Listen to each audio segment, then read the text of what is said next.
இரட்சகருமாகிய இயேசு கிறிஸ்துவின் இனிதான நாமத்தினாலே இந்த விசேஷித்த ஜெபத்தில் கலந்து கொள்ளும்படி கர்த்தர் கொடுத்ததான கிருபைகளுக்காக ஆண்டவரை ஸ்தோத்தரிக்கிறேன்.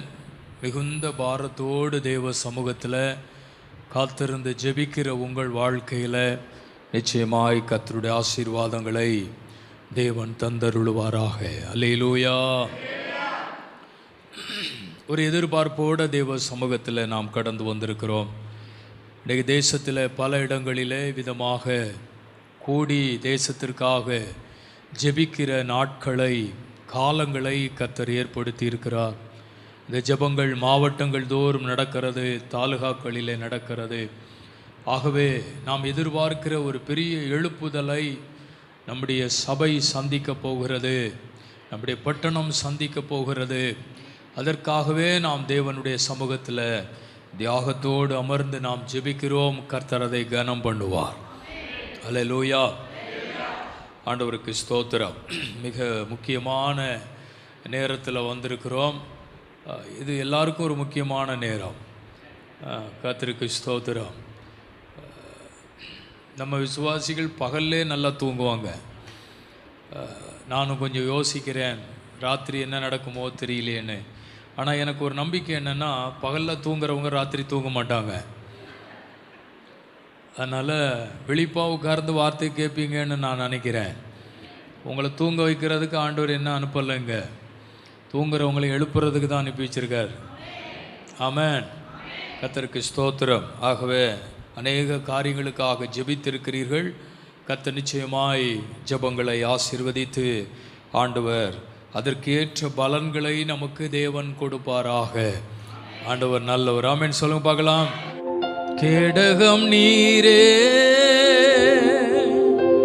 மகிமையும் நீரே, தலை நிமிர செய்பவர் நீரே, தலை நிமிர செய்பவர் நீரே, தலை நிமிர செய்பவர் நீரே.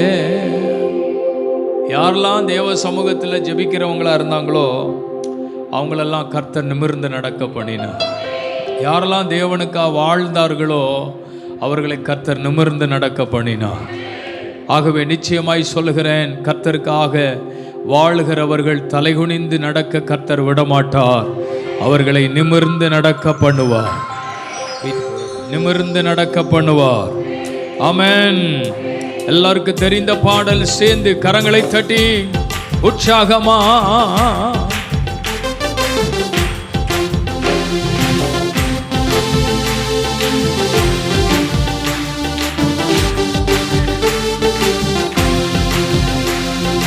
தகப்பனே தந்தையே, தலை நிமிர செய்பவர் நீரே, தகப்பனே தந்தையே, தலை நிமிர செய்பவர் நீரே, கேடகம் நீரே, மகிமையும் நீரே, தலை நிமிர செய்பவர் நீரே, கேடகம் நீரே, மகிமையும் நீரே, தலை நிமிர செய்பவர் நீரே, தலை நிமிர செய்பவர் நீரே, தலை நிமிர செய்பவர் நீரே, தகப்பனே தந்தையே, தலை நிமிர செய்பவர் நீரே, தகப்பனே தந்தையே, தலை நிமிர செய்பவர் நீரே.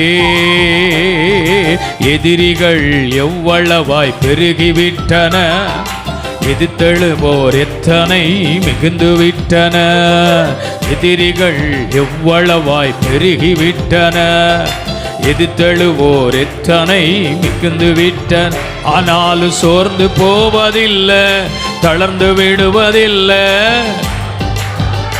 ஓ ஆமே, தகப்பனே தாங்குகின்றே, என்னை தள்ளாட விட மாட்டே, தகப்பனை தாங்குகின்றே, தள்ளாட விட மாட்டே.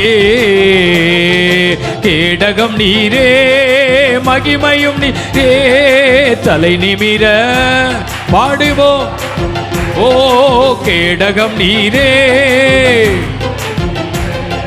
தலை நிமிர செய்பவர் நீரே, தலை நிமிர செய்பவர் நீரே. ஓ செய்பவர் நீரே, தகப்பனே தந்தையே, தலை நிமிர செய்பவர் நீரே, தகப்பனே தந்தையே, நிமிர செய்பவர் நீரே. ஒன்றுக்கும் நான் கவலைப்பட மாட்டேன்.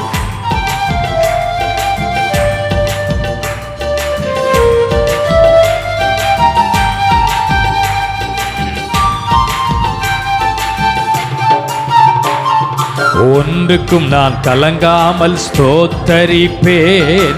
அறிவு கெட்டா பேரமைதி பாதுகாக்குதே. ஒன்றுக்கும் நான் கலங்காமல் ஸ்தோத்தரிப்பேன். அறிவு கெட்டா பேரமைதி பாதுகாக்குதே. நீ விரும்பத்தக்கவை தூய்மையானவை, ஆஹா விரும்பத்தக்கவை சொல்லுங்க. தியானம் செய்கிறே, தினம் அறிக்கை செய், ஜெயம் எடுப்பே. அவைகளையே தியானம் செய்கிறே, அறிக்கை செய்து ஜெயம் எடுப்பே. நல்ல கைத்தட்டி கேடகம் நீரே, பாடுங்க பார்க்கலாம். தேங்க்யூலா, ஓஹோ கேடகம் நீரே, தலை நிமிர செய்பவர் நீரே, தலை நிமிர செய்பவர் நீரே, தலை நிமிர செய்பவர் நீரே, தகப்பனே தந்தையே, தலை நிமிர செய்பவர் நீரே, தகப்பனே தேங்க்யூலா, செய்பவர் நீரே. படுத்துறங்கி மகிழ்வுடனே விழித்தெழுவே, ஏனெனில் ஆதரிக்கின்றே. சொல்லுங்க பார்க்கலாம். Yes Lord.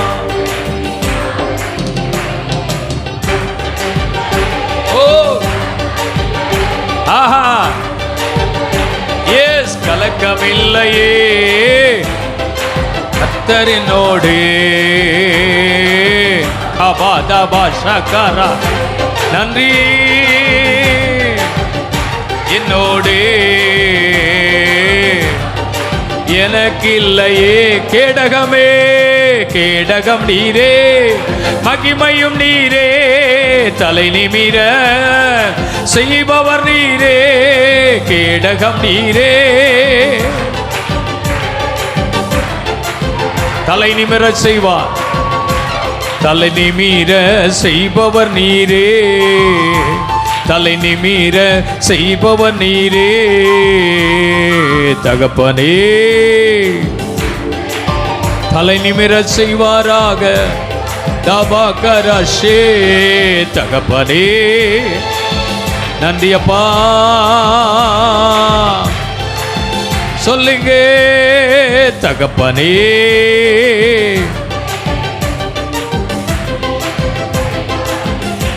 தேங்க்யூலா. தலை நிமிர செய்பவர் நீரே, தலை நிமிர செய்பவர் நீரே. நல்ல ரெண்டு கையை தட்டி ஆண்டவருக்கு மகிமை செலுத்துங்க பார்க்கலாம். ஹல்லேலூயா ஹல்லேலூயா. தலை நிமிர செய்பவர் நீரே. ஆவியானவர் எங்களோடு தொடர்ந்து பேசும். பரிசுத்த ஆவியானவர் உம்முடைய வார்த்தைகள் எங்களுக்கு முன்பாக அனுப்பும். நீர் அனுப்புகிற வார்த்தை ஏதோ ஒரு கிரியை எங்களுக்குள்ள செய்யும் ஆண்டவரே. நாங்கள் வசனத்தை தியானிக்க போகிறோம், வார்த்தையை தியானிக்க போகிறோம். உம்முடைய வார்த்தையில் ஜீவன் இருக்கிறது, உம்முடைய வார்த்தையில் வல்லமை இருக்கிறது. அந்த வல்லமை உள்ள வார்த்தைகள் ஜனங்களுக்குள்ளே கிரியை செய்ய போகிறது. இன்னைக்கு பேசுங்க, இயேசுவின் நாமத்தில் ஜெபிக்கிறோம் நல்ல பிதாவே, ஆமென். வாசிக்கலாம். நியாயாதிபதியின் புஸ்தகம் எடுத்துக்கொள்ளுங்கள். நியாயாதிபதியின் புஸ்தகம் 6ஆம் அதிகாரம் அதன் 14ஆம் வசனத்தை வாசிக்க கேட்போம். நியாயாதிபதியின் புஸ்தகம் 6ஆம் அதிகாரம் 14ஆம் வசனத்தை வாசிக்க கேட்போம்.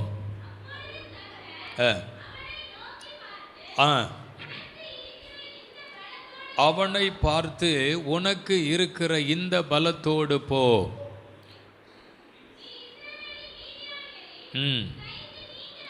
மீதியானியரின் கைக்கு விலைக்கு ரட்சிப்பாய், உன்னை அனுப்புகிறது நான் அல்லவா என்றான். அல்லேலூயா. நல்ல வார்த்தைக்காக ஆண்டவரை ஸ்தோத்தரிக்கிறேன். கர்த்தர் இந்த நாளிலே இந்த வசனத்தின் மூலமாய் ஆண்டவர் நம்மோடு பேசுவாராக. நம்ம எல்லாருக்கும் தெரிந்த ஒரு பகுதி தான். வேதத்தில் நிறைய சம்பவங்கள் நம்ம எல்லாருக்கும் மிகவும் தெரியும்.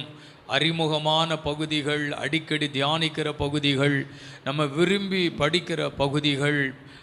அப்படி வேத வசனத்தை தியானிக்கும் பொழுது நமக்குள்ளே ஒரு பெரிய மாற்றத்தை அந்த பகுதிகள் நமக்கு ஏற்படுத்தும். சில நேரங்களிலே நாம் இது எனக்கு தெரிந்த பகுதி தானே, நான் அடிக்கடி வாசித்த பகுதி தானே என்று நம்ம நினைக்கக்கூடும். ஆனால் அதற்குள்ளிருந்து ஆவியானவர் வித்தியாசமான கிரியைகளை தேவன் நமக்கு கற்றுக் கொடுக்க தேவன் விரும்புகிறார். ஆகவே இந்த நாளின் ஜெபத்திற்காக ஆயத்தப்பட்ட பொழுது பரிசுத்த ஆவியானவர் இந்த வசனத்தை ஞாபகப்படுத்தி இதிலிருந்து ஒரு செய்தியை உங்களோடு பேசும்படிக்கு ஆவியானவர் பாரப்படுத்தினபடியினாலே கர்த்தர் உங்களோடு பேச விரும்புகிறார். பாருங்கள், கிதியோனை பார்த்து சொல்லுகிறார், உனக்கு இருக்கிற இந்த பலத்தோடு போ, உன்னை அனுப்புகிறது நான் அல்லவா என்று சொல்லுகிறார். உனக்கு இருக்கிற இந்த பலத்தோட போ, உன்னை நான் அல்லவா அனுப்புகிறேன் என்று சொல்லுகிறார். கவனியுங்கள், இஸ்ரவேலர்கள் மீதியானியரால் நெருக்கப்பட்டு ஒடுக்கப்பட்டு வாழ்ந்து கொண்டிருக்கிற காலங்கள். மீதியானியர்கள் தேவ பிள்ளைகளுடைய ஆசீர்வாதத்தை அழித்து கொண்டிருக்கிறார்கள். வேதம் சொல்லுகிறது, அவர்களுடைய விளைச்சலை அவன் கெடுக்கிறவனாயிருக்கிறான். தேவ பிள்ளைகளுடைய பிரயாசத்தை, தேவ பிள்ளைகளுடைய ஆசீர்வாதத்தை, தேவ பிள்ளைகளுடைய மேன்மையை, தேவ பிள்ளைகளுடைய சகல ஆசீர்வாதத்தின் நன்மைகளையும் அருமையானவர்களே இவன் கெடுக்கிறவனாக செயல்படுகிறான் என்பதை வேதம் நமக்கு சொல்லுகிறது. இரண்டாவது பாருங்கள், அவன் திருடி செல்கிறவனாயிருக்கிறான். அவர்களுக்கு உண்டான ஆடுகள், அவர்களுக்கு உண்டான மாடுகள், அவர்களுக்கு உண்டான நன்மைகளை எல்லாவற்றையும் திருடி கொண்டு போய் விடுகிறான். ஆகவே மீதியானியர்களால் நெருக்கப்பட்டு வாழ்ந்து கொண்டிருந்த காலங்களிலே கர்த்தர் ஒரு மனுஷனை எழுப்புகிறார். கர்த்தர் ஒரு மனிதனை எழுப்புகிறார். அவர்தான் கிதியோன். கவனியுங்கள், அந்த கிதியோன் அவன் அதற்கு உரியவன் அல்ல என்று சொல்லுகிறார். இந்த மீதியானியரோடு யுத்தம் செய்து ஒரு பெரிய வெற்றியை இஸ்ரவேல் ஜனங்களுக்கு எடுத்து கொடுப்பதற்கு நான் தகுதி உடையவன் அல்ல, நான் அதற்குரியவன் அல்ல என்று சொல்லுகிறான். அருமையானவர்களே, யார் தங்கள் வாழ்க்கையிலே தகுதி இல்லை என்று சொல்லுகிறார்களோ அவர்களையே கர்த்தர் தம்முடைய காரியங்களை செய்வதற்கு ஆயத்தப்படுத்துகிறார். ஏன்னா பைபிளில் நிறைய பேர் ஆண்டவர் அழைக்கும் பொழுது தான் தகுதியாக இருக்கிறதாக காண்பித்து கொள்ளவில்லை. பாருங்கள், மோசேயை கர்த்தர் அழைத்தார். மோசேயை தேவன் அழைத்த பொழுது அந்த மோசே சொல்லுகிறான், ஆண்டவரே எனக்கு பேச தெரியாது, நான் பேசினால் ஜனங்கள் நம்ப மாட்டார்கள், அதனால் என்ன நீங்கள் கூப்பிடாதீங்க, திறமையான நிறைய பேர் இருக்கிறாங்க, திறமையானவர்களை கூப்பிடுங்க. ஆண்டவர் சொல்லுகிறாரு, நீதான் வேண்டும் என்று கர்த்தர் அழைக்கிறார். ஒவ்வொரு காலகட்டங்களிலே ஆண்டவர் ஒவ்வொரு மனிதனை எழுப்பினதாக வேத புஸ்தகத்தில் நம்ம படிக்க முடியும். ஆமென் சொல்லுவோமா?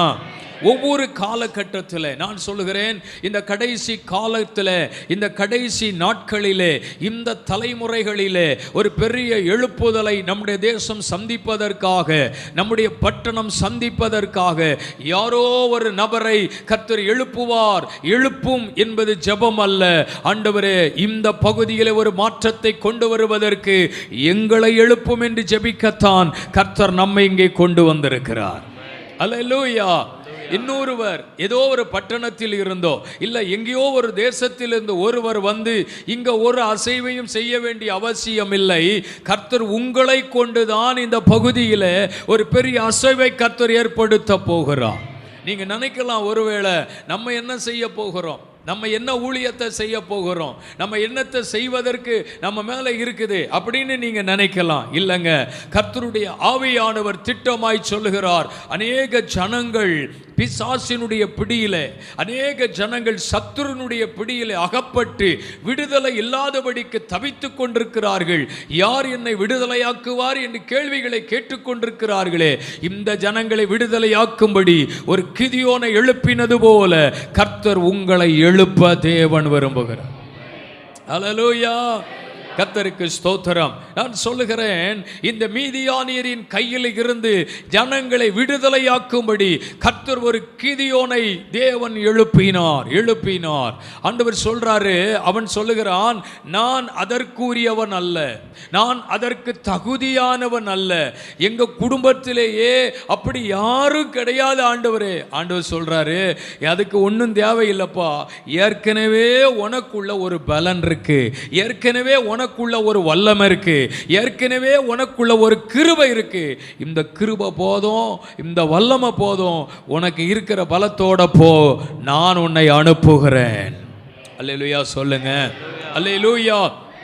நம்ம பல நேரங்களில் நம்மிடத்தில் ஒன்றும் இல்லை என்று நம்ம நினைத்து கொண்டிருக்கிறோம், என்னிடத்தில் எதுவும் இல்லை என்று நம்ம நினைத்து கொண்டிருக்கிறோம். நன்றை கவனியுங்கள், எனக்கு ஜெபிக்க தெரியாது என்று சொல்லுகிறோம், எனக்கு துதிக்க தெரியாது என்று சொல்லுகிறோம், எனக்கு பாட தெரியாது என்று சொல்லுகிறோம், எனக்கு பிரசங்கிக்க தெரியாது என்று சொல்லுகிறோம். கர்த்தர் என்ன சொல்றார் தெரியுமா?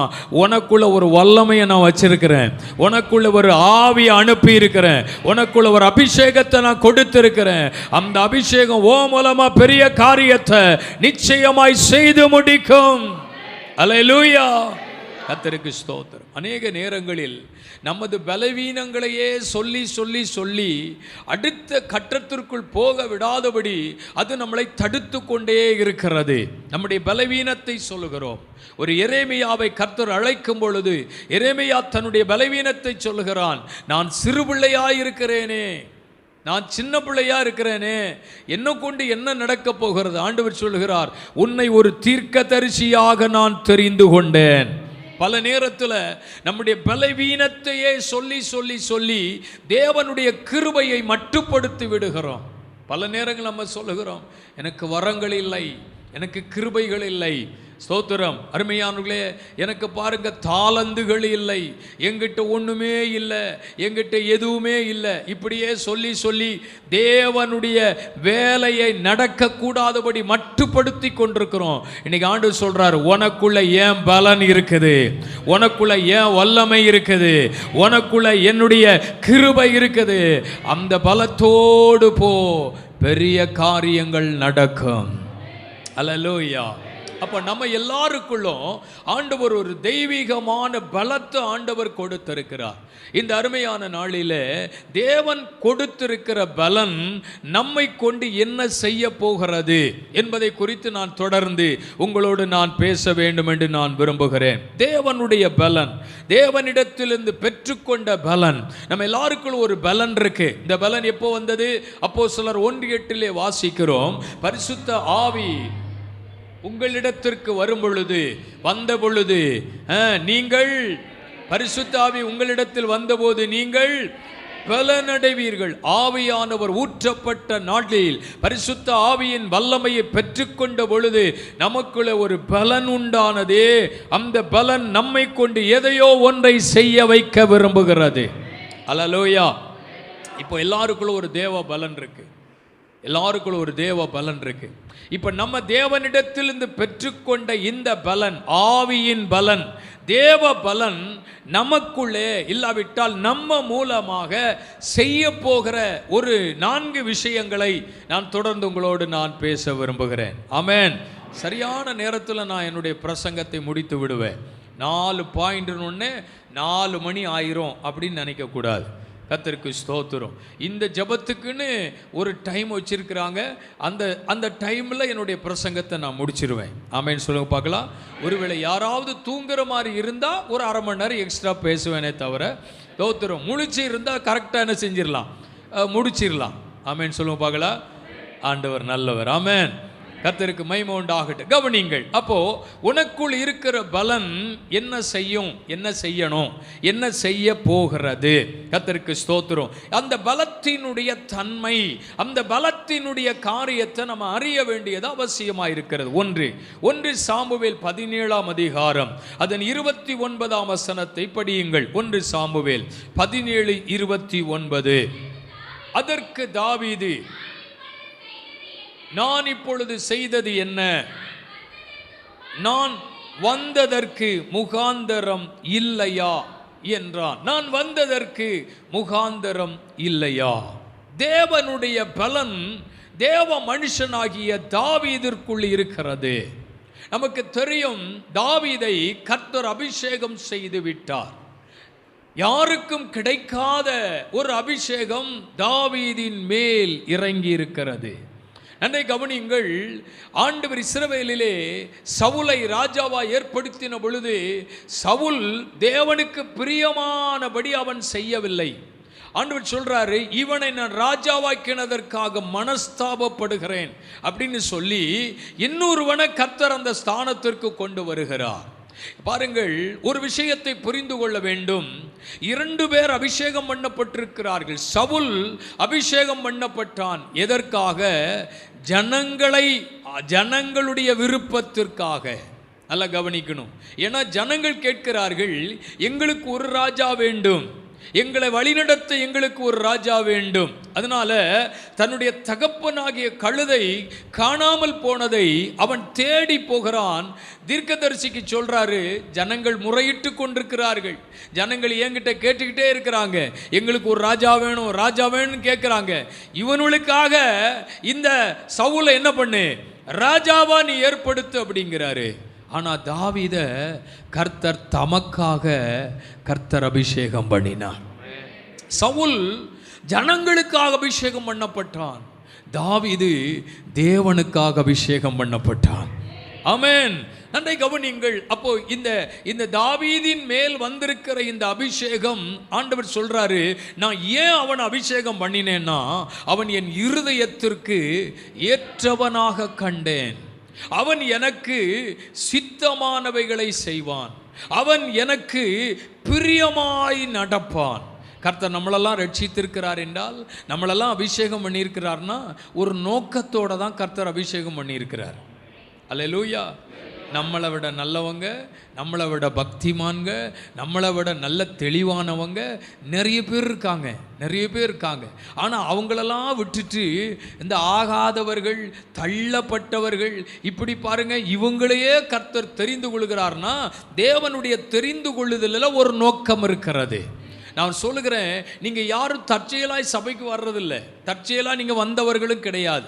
பல நேரங்களிலே நம்மெல்லாம் நினச்சிருப்போம், செத்தா கூட இந்த பெந்தேகோஸ்து சபையில் கால் எடுத்து வைக்கக்கூடாதுன்னு சொன்னவங்க தான் நிறைய பேர் இன்றைக்கி சபைக்குள்ளே இருப்போம். நம்ம வைராக்கியமாக இருந்திருப்போம், நம்ம சொல்லியிருப்போம், செத்தா கூட அந்த நடையில் மிதிக்கக்கூடாது. அப்படி சொன்னவங்களை தான் ஆண்டவர் இன்னைக்கு ரட்சித்து எங்கே வச்சிருக்கிறார்? சபையில் வச்சிருக்கிறார்.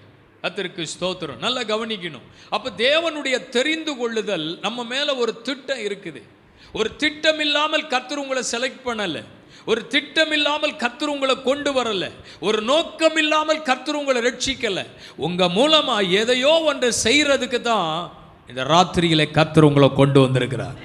உங்க மூலமா ஏதோ ஒரு காரியத்தை நடப்பிக்கத்தான் கர்த்தர் உங்களை கொண்டு வந்திருக்கிறார்.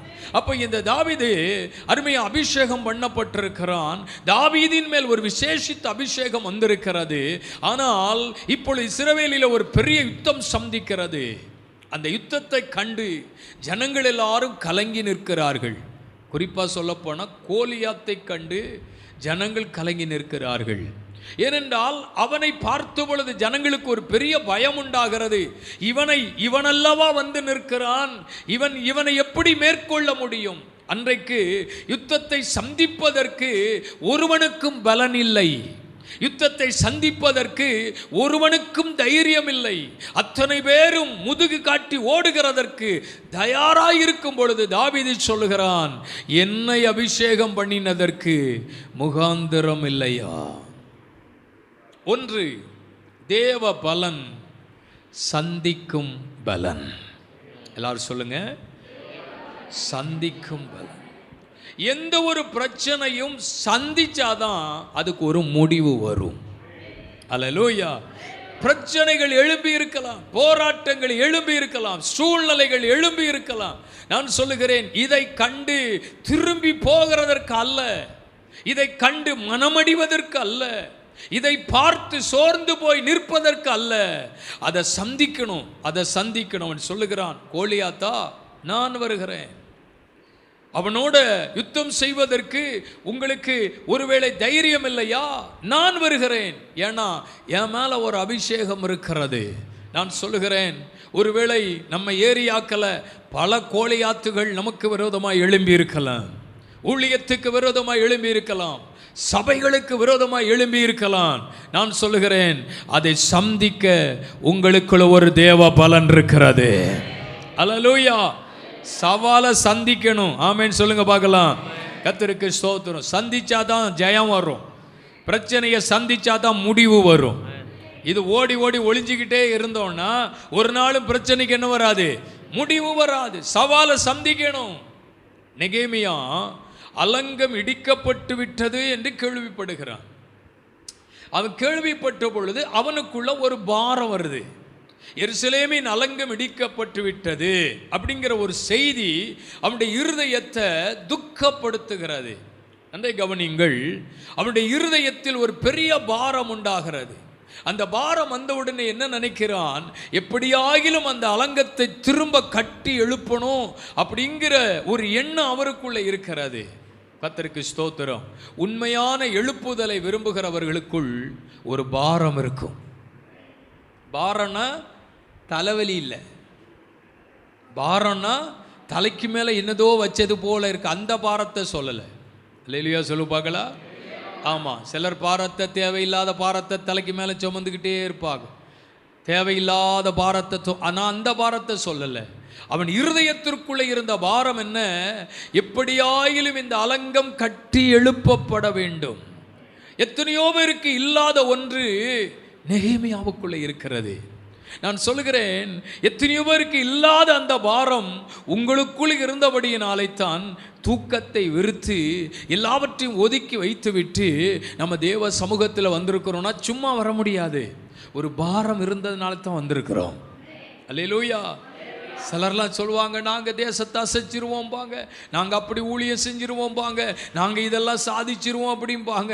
ஆனால் இந்த மாதிரி ஜெபத்துக்கு கூப்பிட்டா உடனே சொல்லுவாங்க, எனக்கு ரொம்ப டயர்டாக இருக்குது, எனக்கு கண் விழித்து இருக்க முடியாது. ஏதோ வீட்டில் ராத்திரி ஃபுல்லாக தூங்கிக்கிட்டே இருக்கிற மாதிரி.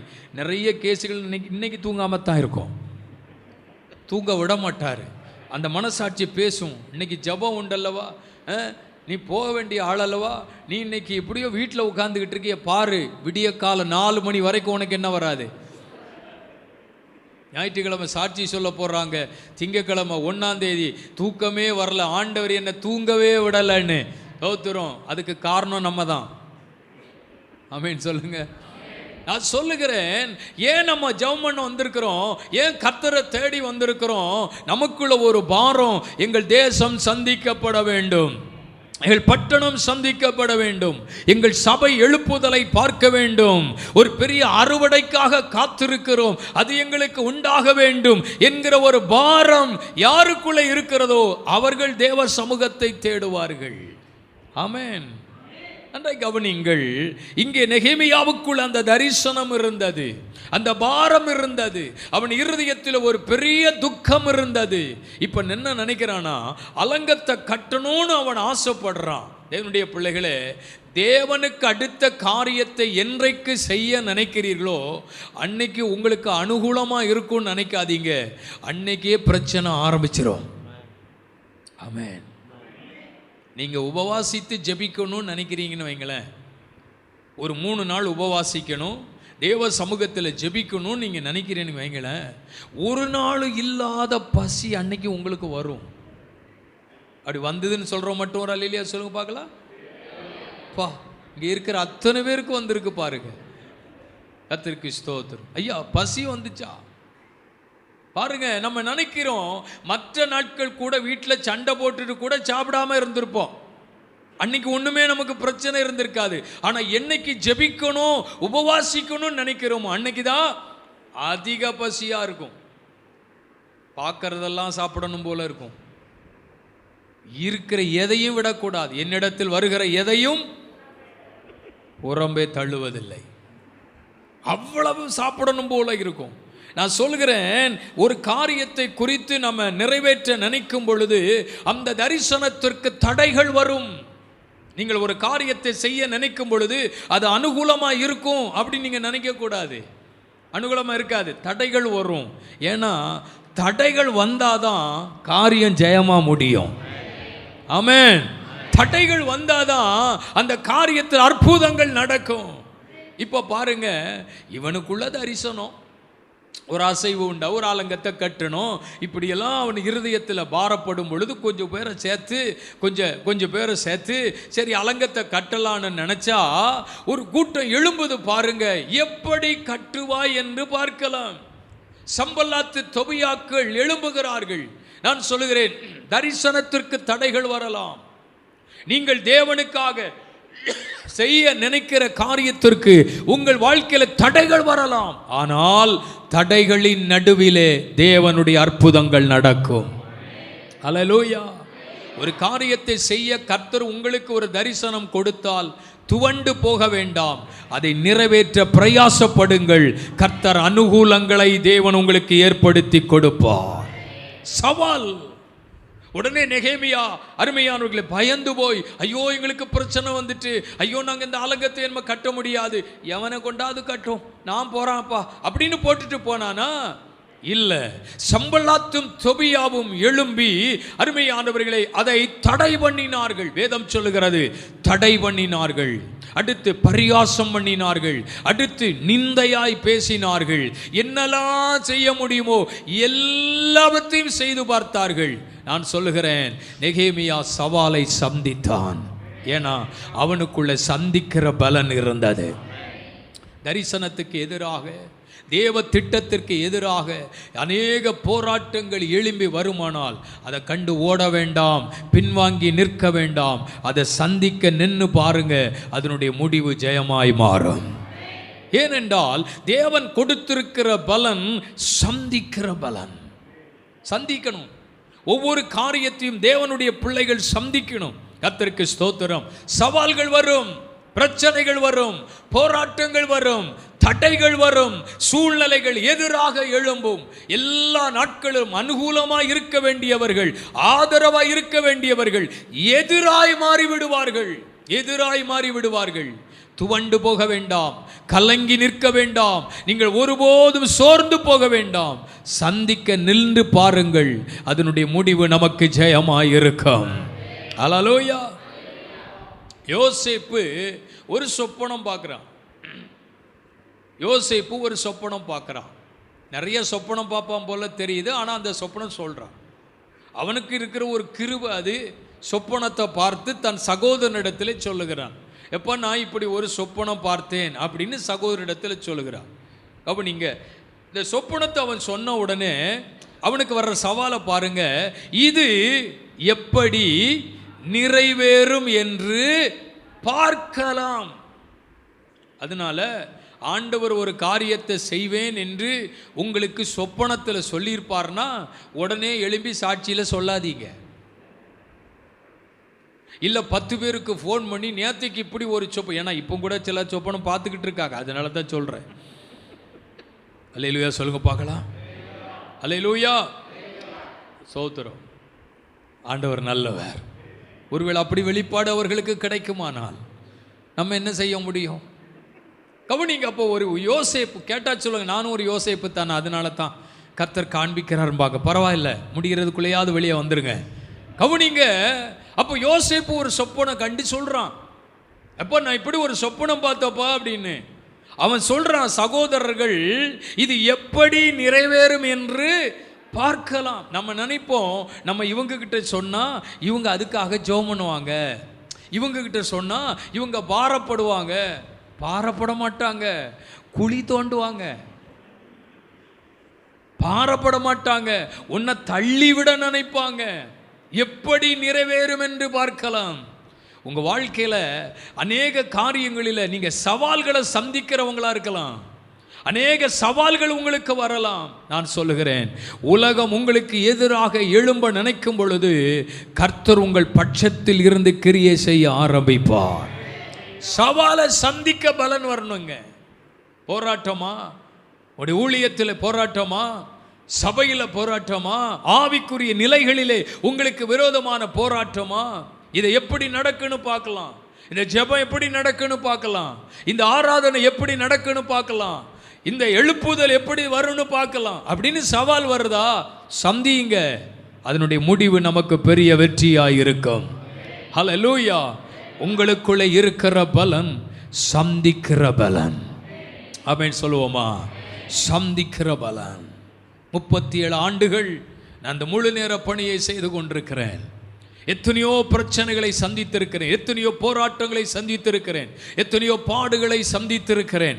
ஊழியம் செய்ய முடியாத சூழ்நிலைகள் என் வாழ்விலே சந்தித்தது. ஆனாலும் இதுவரைக்கும் சொல்கிறேன், எந்த இடத்திலும் கர்த்தர் வெட்கப்படுத்தவில்லை.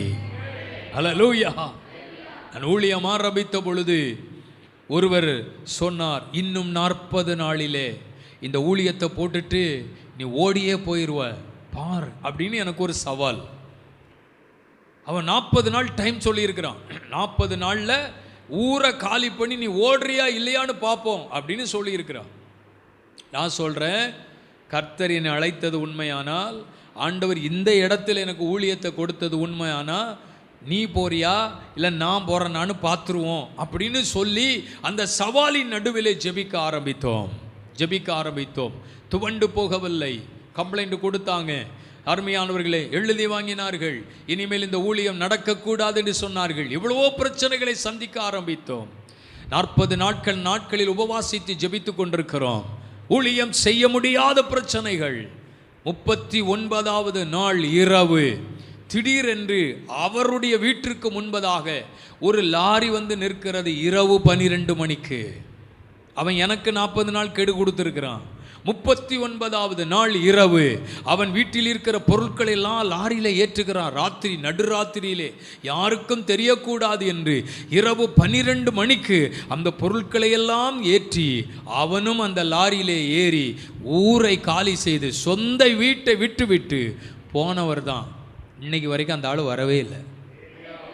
நாங்கள் அங்கே தான் இருக்கோம். எங்கள் ஊழியம் அங்கே தான் நடக்குது. நான் சொல்லுகிறேன், எத்தனையோ சவால்கள், ஒருவேளை மிரட்டல்கள், அநேக பிரச்சனைகள், அநேக போராட்டங்கள் நமக்கு எதிராக வரும் பொழுது இனிமே இதை செய்ய முடியாதோ, இனிமே இந்த காரியத்தை நடப்பிக்க அப்படி கலங்க வேண்டிய அவசியம் இல்லை.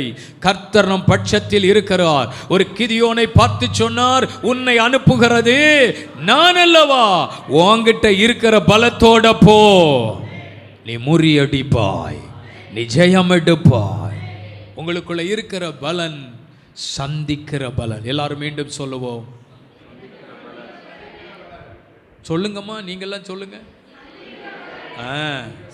உங்க வாய்ஸ் தாங்க ரோடு வரைக்கும் கேட்குது. கர்த்தருக்கு ஸ்தோத்திரம். இவங்கெல்லாம் இல்லைன்னா நம்ம பிரசங்கமே பண்ண முடியாது பாருங்க. இவங்க தான் அப்பப்போ ஆமே நல்லேலுயான்னு பாதி தூங்குனா கூட சொல்லிக்கிட்டே தான் இருப்பாங்க. அதுலேயும் கூட நம்ம அப்படி பழகிட்டோம் இல்லவா. கர்த்தர் நல்லவர். ஹல்லேலூயா. கர்த்தருக்கு ஸ்தோத்திரம். ஆண்டவர் நல்லவர். நல்ல கவனிங்க. இரண்டாவது, நமக்குள் இருக்கிற பலன். எபிரெயர் 11ஆம் அதிகாரத்தை திருப்பிக் கொள்ளுங்கள். எபிரெயர் 11ஆம் அதிகாரம், அதுல 33ஆம் வசனத்தை படியுங்கள். 33ஆம் வசனத்தை படியுங்க. 33ஆம் வசனம். விசுவாசத்தினாலே அவர்கள் ராஜ்யங்களை ஜெயித்தார்கள், நீதியை நடப்பித்தார்கள், வாக்குத்தத்தங்களை பெற்றார்கள், சிங்கத்தின் வாயை அடைத்தார்கள். படிங்க. சிங்கத்தை வாயை அடைச்சதோட நின்று போச்சு. இதுக்கு எல்லாத்துக்கும் காரணம் இந்த டிவி தான். இந்த டிவியை பார்த்துக்கிட்டே இருக்காங்க. அக்கா போடுறதுக்கு கொஞ்சம் லேட் ஆகுதுன்னு நினைக்கிறேன். அதனால எல்லாரும் சிங்கத்தோடு நின்றுட்டாங்க. கர்த்தருக்கு ஸ்தோத்திரம். உங்களுக்கெல்லாம் டிவி வச்சிருக்கு, எங்களுக்கு வச்சா தர்றாங்க? நாங்கள் டிவியை பார்க்கவா முடியுது பாருங்க. உங்களுக்கு 2 டிவி வச்சிருக்கு. ஸ்தோத்திரம். எங்களுக்கு ஒன்றுமே இல்லை பாருங்க. நாங்கள் தேடி தேடி பார்க்குறேன், எங்கேயாவது பாட்டு வருமானு பார்த்தேன். நல்ல வேளை பாட்டு ஞாபகத்தில் இருந்துச்சு, தப்பிட்டேன். அல்லேலூயா. ஸ்தோத்திரம். ஆண்டவர் நல்லவர்.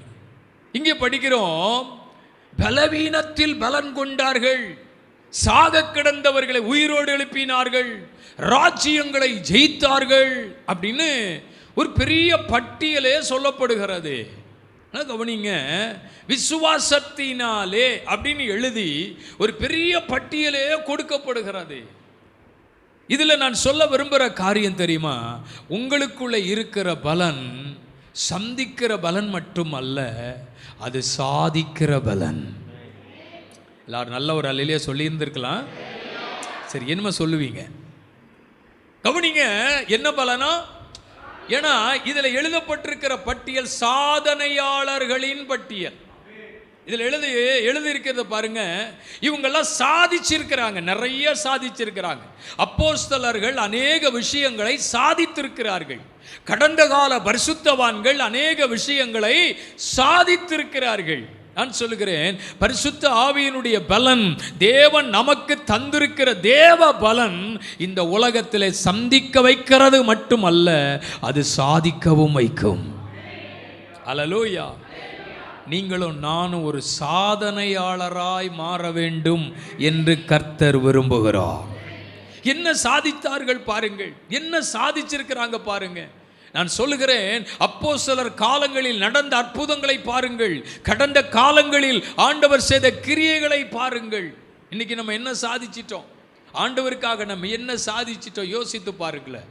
ஒரு நாள் ஞாயிற்றுக்கிழமை சபையில் ஒரு அம்மா சாட்சி சொல்கிறாங்க.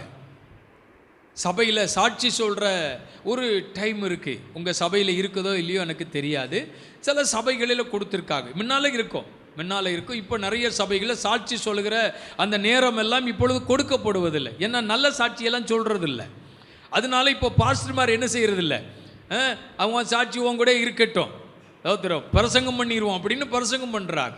ஆனால் இப்போ பாருங்க, அப்போ சாட்சி சொல்லும் பொழுது ஒரு அம்மா எழும்பி சாட்சி சொல்கிறாங்க. கர்த்தருக்கு ஸ்தோத்திரம் அப்படின்னு ஆரம்பித்து, நான் ஸ்தோத்திரம் கொஞ்சம் கோழி வளர்த்து கொண்டிருந்தேன், ஸ்தோத்திரம். அதில் பாருங்கள், பக்கத்து வீட்டில் நாய் வளர்த்து கொண்டிருந்தா. இவங்க கோழி வளர்த்தாங்களாம், பக்கத்து வீட்டில் நாய் வளர்த்தாங்களாம்.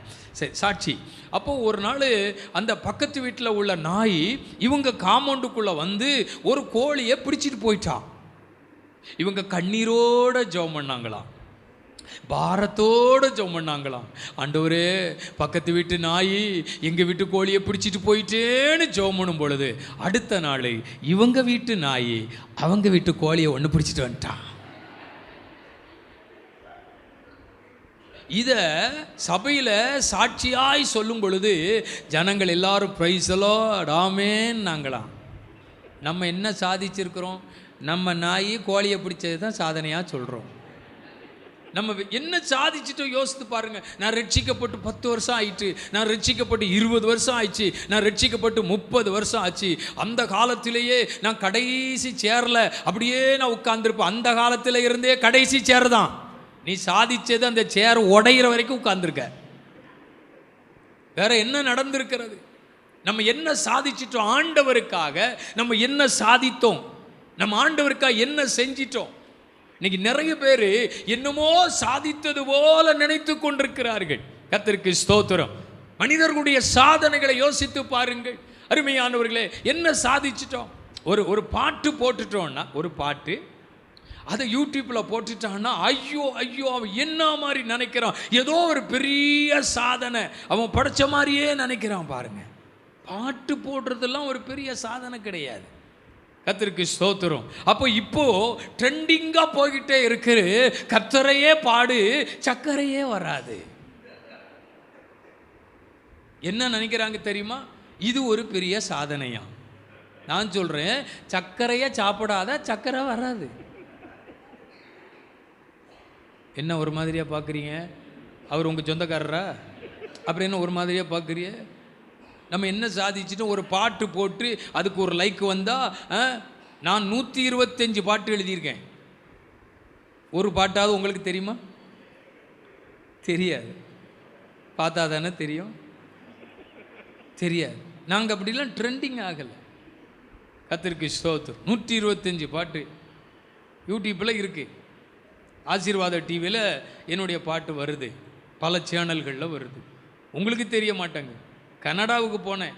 கனடாவுக்கு போகும்போது ஒருத்தர் என்னை பார்த்துட்டு இப்படியே மேலையும் கீழையுமா பார்த்துக்கிட்டே இருந்தார்.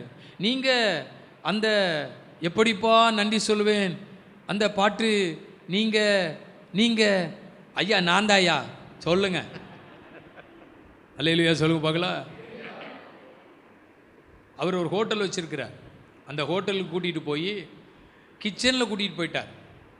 கிச்சனில் நின்று அந்த எப்படிப்பா நன்றி சொல்லுவேன் பாட்டில் 2 சரணம் பாடுங்க பாஸ்டர்.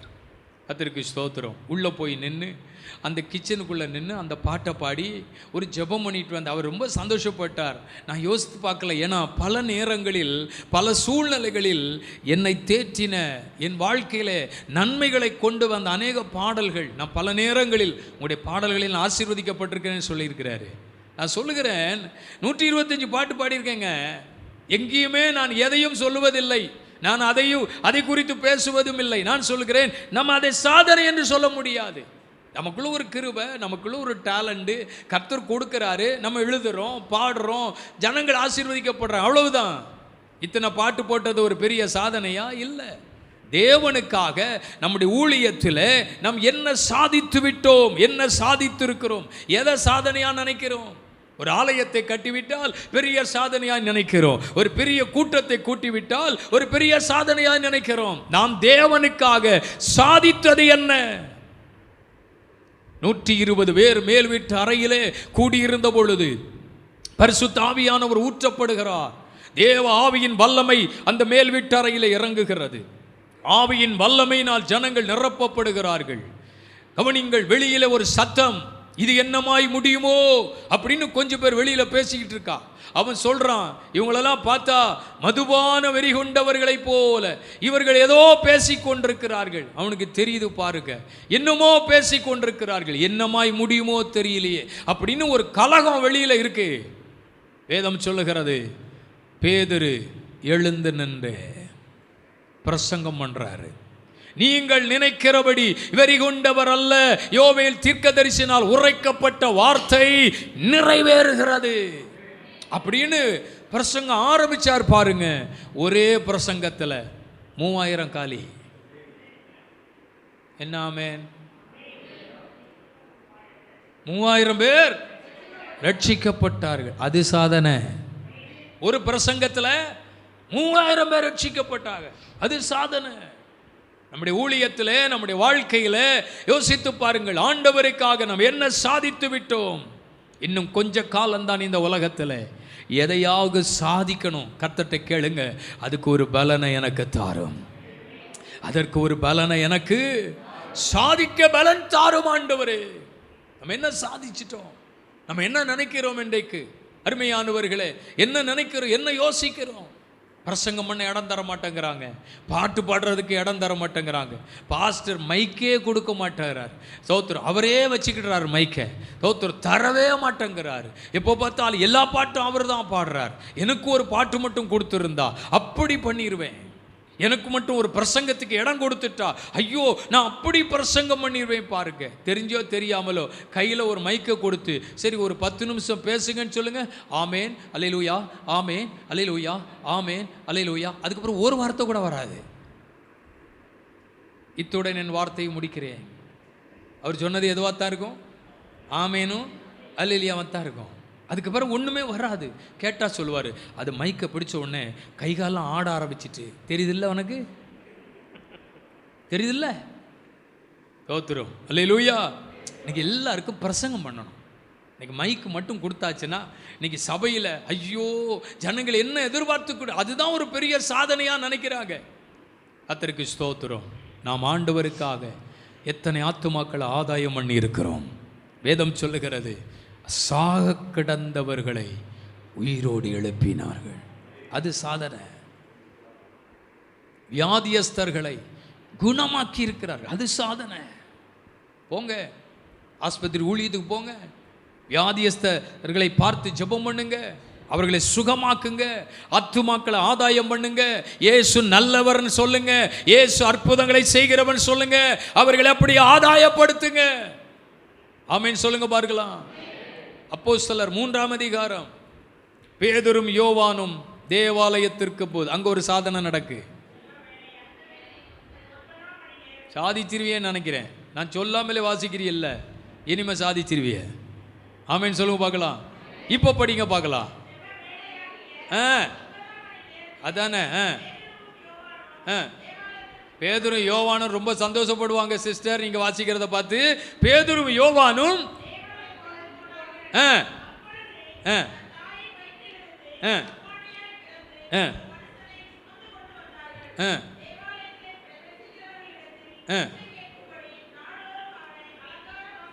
ஒவ்வொரு நாளும் அவனை கொண்டு வருவார்கள்.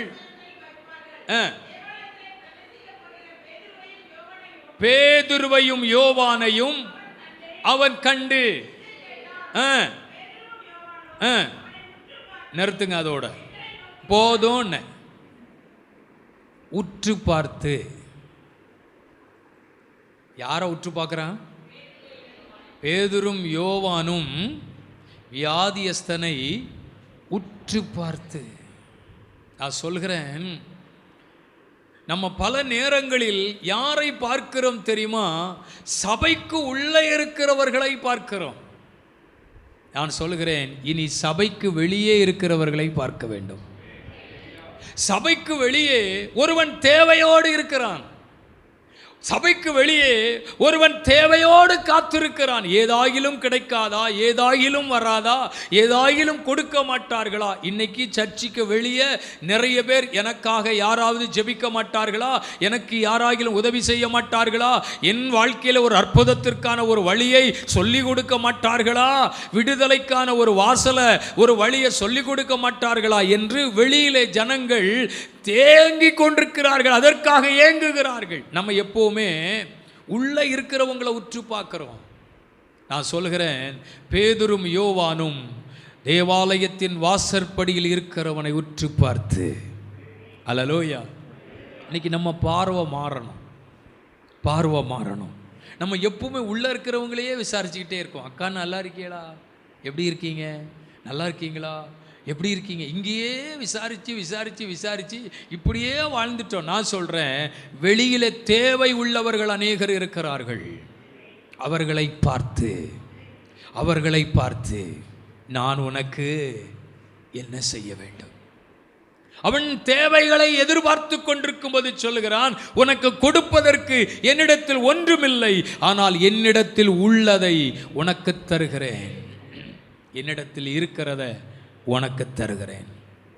நசரீனா இயேசுவின் நாமத்தில் எழுந்து நட. இது சாதனை. ஆமென் சொல்லுங்க பார்க்கலாம். அல்லேலூயா. உங்க மேல அபிஷேகம் இருக்கு, உங்க மேல வல்லமை இருக்கு, உங்க மேல கிருபை இருக்கு, உங்க மேல அதிகாரம் இருக்கு. வியாதியஸ்தர் மேல் கைகளை வைத்து ஜெபம் பண்ணுங்க, அற்புதங்கள் நடக்க போகிறது. ஒன்று மட்டும் சொல்லுகிறேன், கடைசி கால எழுப்புதலிலே சம்பவிக்க போகிற காரியம் என்ன தெரியுமா? அற்புத அடையாளங்கள். அல்லேலூயா. எழுப்புதல் என்பது வேகமாய் கைத்தட்டுவதல்ல. எழுப்புதல் என்பது கூச்சலிடுவதல்ல. எழுப்புதல் என்பது 10 சேரை உடைக்கிறது இல்லை. ஆமென். அன்னைக்கு ஒருத்தர் சொன்னார், ஐயா அவரை கூப்பிட்டு பயன்படுத்துங்க, 10 சேர் உடைஞ்சிரும் அப்படின்னாரு. எப்பா, சேர் உடைக்கிற அபிஷேகம் எங்களுக்கு வேண்டாம்ப்பா, உள்ளத்தை உடைக்கிற அபிஷேகம் இருந்தா போதும். ஆமென் சொல்லுங்க. 10 பேரை கீழே தள்ளுறது, 10 பேரை தூக்கி எறிகிறது, இதுதான் நிறைய பேருக்கு சாதனை நினச்சிக்கிட்டு இருக்காங்க. ஒரு நாள் சொன்னா, பாஸ்டர் இத்தனை வருஷம் ஊழியம் செய்கிறேன்னு சொன்னீங்களே, உங்ககிட்ட கிருபையே இல்லை பாஸ்டர். என்னடா இப்படி சொல்லிட்ட? ஆமாம், போன வாரம் ஒரு கூட்டத்துக்கு போயிருந்தேன், ஒரு தேவ மனுஷன் வந்தார், அப்பா கையை அப்படி நீட்டினாரு, 10 பேர் படப்பட விழுந்துட்டான். அதுக்கப்புறம் கோட்டை கலத்துனாரு, அது அப்படி ஒரு சுத்தினாரு, தூக்கி போட்டாரு. ஐயோ, அங்க 10 பேர் கீழே விழுந்துட்டாங்க. இன்னும் அனாயிண்டிங், இன்னும் எழுப்புதல். ஐயோ, நீங்களும் இருக்கீங்க. ஒரு நாளாவது எவனையாவது சாச்சிருக்கீங்களா? எவனாவது உங்கள் செவத்தில் கீழே விழுந்திருக்கானா? அங்கே தூக்கி போடும் பொழுதே, கையை அசைக்கும் பொழுதே 10 பேர் பொத்து பொத்து பொத்து பொத்து பொத்து பொத்து பொத்துன்னு விழுந்துடுறானே. அவன் சும்மா விழலை. அந்த கோட்டை கலத்தி போட்டதில் அந்த கோட்டு துவச்சி எத்தனை நாள் ஆச்சுன்னு தெரியல. தோத்துறோம். எங்கே போனாலும் அந்த கோட்டு தான். அதில் இருக்கிற ஸ்மெல்லு தாங்க முடியாமல் 10 பேர் விழுந்துட்டான். நம்ம அபிஷேகம் விழ வைக்கிற அபிஷேகம் இல்லை. நம்ம அபிஷேகம் விழுந்து கிடக்கிறவனை தூக்கி விடுகிற அபிஷேகம். இன்னைக்கு நம்ம இப்படித்தான் பெரிய சாதனையாக நினச்சிக்கிட்டே இருக்கிறோம். எதவோ சாதிச்சது போல, என்னமோ சாதிச்சது போல நம்ம நினைக்கிறோம். 10 பேரை விழ வைக்கிறது சாதனையா? கவனிங்கள். இந்த தேசம் கர்த்தரை அறிய வேண்டுமே, இந்த பட்டணம் கர்த்தரை அறிய வேண்டுமே. எத்தனையோ பேர் தேவைகளோடு இருக்கிறார்களே, எத்தனை பேர் எனக்கு யாராயிலும் உதவி செய்ய மாட்டார்களா என்று நினைக்கிறார்களே, எத்தனையோ வியாதியஸ்தர்கள் இன்னைக்கு சுகம் கிடைக்காதா, சுகத்திற்கான வழி எனக்கு தெரியவில்லையே என்று ஏங்குகிறார்களே. யார் இவர்களுக்கு சொல்லுவது? உங்க மேல ஒரு கிருபை இருக்கு, உங்க மேல ஒரு அதிகாரம் இருக்கு, உங்க மேல ஒரு அபிஷேகம் இருக்கு. நீங்க ஜெபம் பண்ணுங்க, கர்த்தர் உங்களை எழுப்புவாரு. ஹல்லேலூயா. சிலர் நினைக்கிறாங்க, ஐயே நான் ஜெபம் பண்ண ஒரு பேயும் போக மாட்டேங்க பாஸ்டர். நம்மளே ஒரு பேயா இருந்தால் அடுத்த பேய் எப்படி போவோம்? நம்மளே ஒரு பேய், அப்புறம் எப்படி பேய் போவோம்? கர்த்தருக்கு ஸ்தோத்திரம். நல்ல கவனிங்க. பிசாசுகளை துரத்துவீர்கள், வியாதியஸ்தர்களை குணமாக்குவீர்கள், அற்புத அடையாளங்களை செய்வீர்கள். கடைசி கால எழுப்புதலை சம்பவிக்கிறது என்ன தெரியுமா? அப்போஸ்தலர் காலங்களில் நடந்த அற்புதங்கள் இனி திரும்ப வர வேண்டும் தேசத்திலே. இப்போ ஹீலிங் குருசைடே கிடையாது, அப்படிதானே? முன்னால் அப்படி இல்லை. ஒரு காலகட்டத்தில் எங்க பார்த்தாலும் சுகமளிக்கிற கூட்டங்கள், சுகமளிக்கிற ஆராதனைகள். அங்கே சப்பானி நடந்துட்டானா 10 பேருக்கு கண்ணு தெரிஞ்சிச்சான், ஸ்தோத்திரம், இப்படியெல்லாம் கேள்விப்பட்டோம். இப்போ கொஞ்ச காலமா இப்படிப்பட்ட அற்புத அடையாளங்கள் நடக்கிறதா என்ன செய்யலை? நம்ம அந்த தேசத்தில் நடந்துச்சு, இந்த தேசத்தில் நடந்துச்சு, இப்படியே சொல்லிக்கிட்டே இருக்கிறோம். நான் சொல்லுகிறேன், நம்முடைய காலங்களிலேயே நம்மை கொண்டு அந்த அசைவை, அந்த அற்புதத்தை என் ஆண்டவர் செய்ய வேண்டும். அதுதான் சாதனை. ஹல்லேலூயா. சாதிக்கணுங்க ஏதாவது. அப்படிப்பட்ட கிருபைகளை கர்த்தர் நமக்கு தரட்டும். ஆமென். சபையிலிருந்து ஊழியத்துக்கு அனுப்புறாங்களா? போங்க, வியாதியஸ்தருக்கா ஜெபம் பண்ணுங்க, விசுவாச வார்த்தையை சொல்லுங்க, அவங்களை எழுப்புங்க. ஒரு சர்ச்சில் இருந்து பாஸ்டர் 2 பேர் ஆஸ்பத்திரி ஊழியத்துக்கு அனுப்பியிருக்கார். ஞாயிற்றுக்கிழமை ஆராதனை முடிச்சுட்டு நீங்கள் இந்த ஆஸ்பத்திரி ஊழியத்தை செஞ்சுட்டு வாங்கன்னு சொல்லி 2 சகோதரிகள் ஆஸ்பத்திரிக்குள்ளே போயிருக்காங்க. உள்ளே போனோடனே ஒரு அம்மா காலில் கட்டு போட்டு படுத்திருக்காங்க. இவங்க ஜெபம் பண்ணணும். அப்போ போன உடனே என்ன சொல்லியிருக்கணும்? என்ன வியாதி, இது எப்படி வந்தது, என்ன பிரச்சனை அப்படின்னுங்கும்போது இவங்க சொல்லியிருக்கணும், பரவாயில்லை, இயேசுவால் சுகமாக்க முடியும், அன்னைக்கு நான் உங்களுக்கு ஜெபம் பண்ண போகிறேன், உங்களுக்கு அற்புதம் நடக்கும், நீங்கள் இன்னைக்கு விசுவாசிங்க, எத்தனையோ பேருக்கு இயேசு அற்புதம் செஞ்சுருக்காருன்னு பைபிளில் 2 அற்புதத்தை சொல்லி உங்களுக்கு நடக்காதா அப்படின்னு ஊழியம் செஞ்சுருக்கணும். ஒரு கேஸு சொல்லுது, ஓ காலில் பிரச்சனையா? எங்கள் ஊர்லேயும் ஒருத்தவங்களுக்கு இப்படி தான் காலில் பிரச்சனை வந்துச்சு, கடைசியில் காலே எடுக்க வேண்டிய சூழ்நிலை வந்துச்சு. ஊழியத்துக்கு போன இடத்துல பேசுகிற பேச்சு காலே எடுக்க வேண்டிய நிலைமை வந்துச்சு. கொஞ்சம் கவனமாக இருந்துக்கிடுங்க. என்ன சரி, கூட போன கேஸு சொல்லியிருக்கு, எங்கள் ஊர்லேயும் ஒரு அம்மாவுக்கு இப்படித்தான், கடைசியில் செத்தே போயிட்டா. பாஸ்டர் ஊழியத்துக்கு போய் ஜெபம் பண்ணி 2 ஆத்துமாவை சபைக்கு கொண்டு வா நான் அனுப்புனா, இந்த 2ம் அதை பரலோகத்துக்கு அனுப்புறதுக்கே பிளான் பண்ணுது. அப்புறம் சொல்றது, நான் ஆஸ்பத்திரி ஊழியம் செஞ்சேன், நான் ஆஸ்பத்திரி ஊழியம் செஞ்சேன். எத்தனை பேரை கொன்ன நீ? ஹல்லேலூயா. என்ன சாதிச்சிட்டோன்னு கேட்குறேன். என்னமோ சாதிச்ச மாதிரி ஸ்தோத்திரம். அல்லேலூயா. அவன் சொல்றது இல்லை, ஆமேன்னு சொல்றது இல்லை, வார்த்தையும் கேட்கறது இல்லை. கர்த்தருக்கு ஸ்தோத்திரம். சில ஆட்கள் பாருங்க, பாட்டு பாடுற நேரத்தில் சிலர் பைபிள் வாசிப்பாங்க, எல்லாரும் கைத்தட்டி பாடிட்டு இருப்பாங்க. இவங்களுக்கு மட்டும் அப்படி வெளிச்சம் எப்படி உதிக்குமோ தெரியல, தண்ணி டார்ச் லைட் அடிப்பாவளோ, பைபிள் வாசிக்கிட்டே இருப்பாங்க. பிரசங்கம் பண்ணுற நேரத்தில் பாட்டு பாடுவாங்க. ஏதோ ஒரு சத்தம் கேட்டுட்டு ஹல்லேலூயா ஹல்லேலூயா, எல்லாரும் வசனம் கேட்டுட்டு, அந்த அம்மாவுக்கு மட்டும் என்ன வந்துடும்? பாட்டு வந்துடும். சாதிச்சது இதுதான், ஒத்து வர்றதே கிடையாது.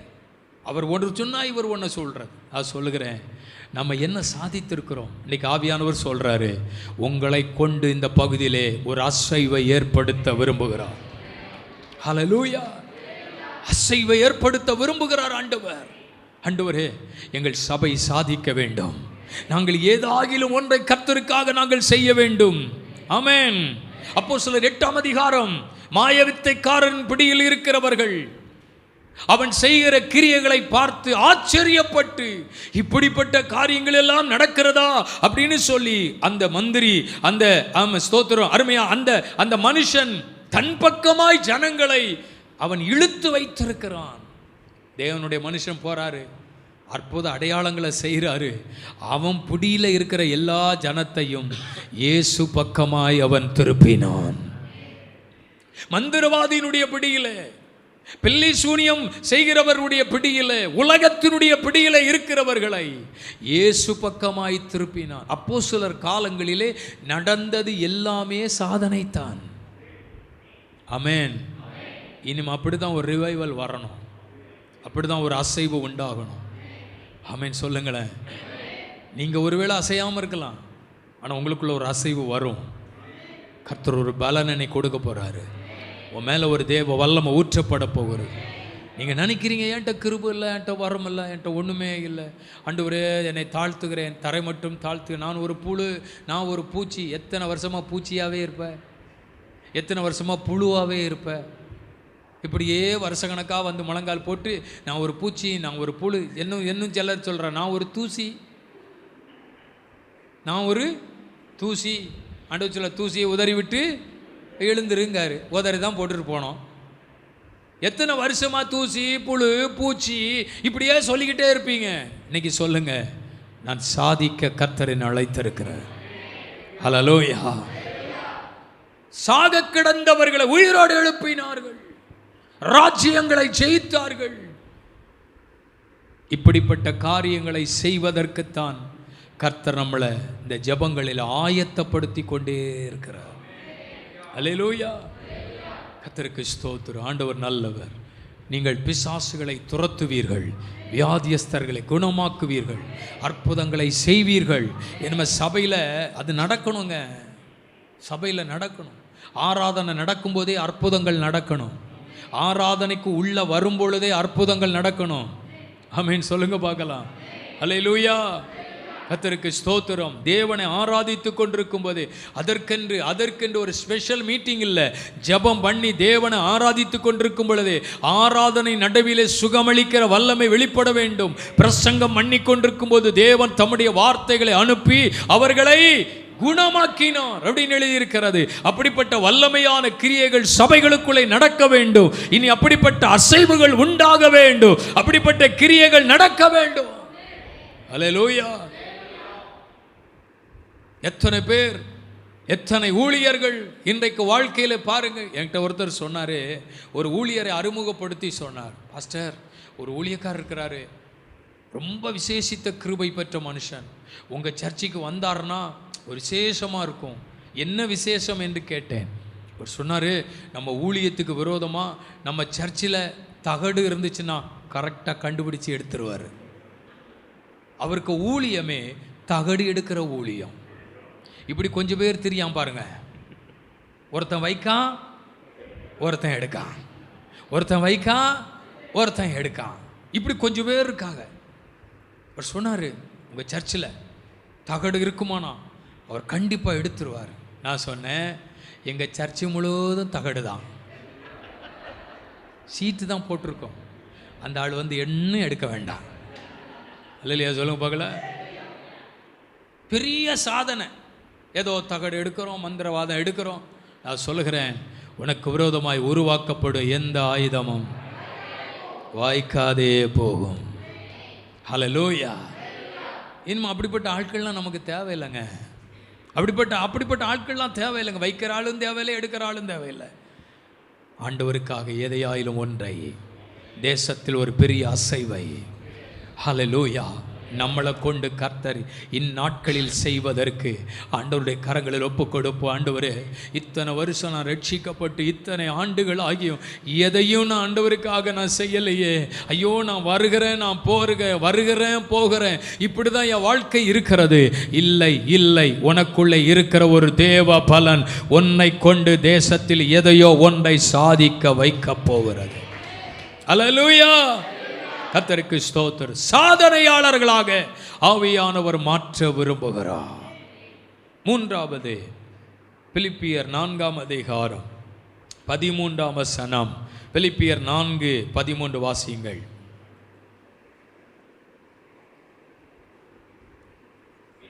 என்னை பலப்படுத்துகிற கிறிஸ்துவினாலே எல்லாவற்றையும் செய்ய எனக்கு பலன் உண்டு.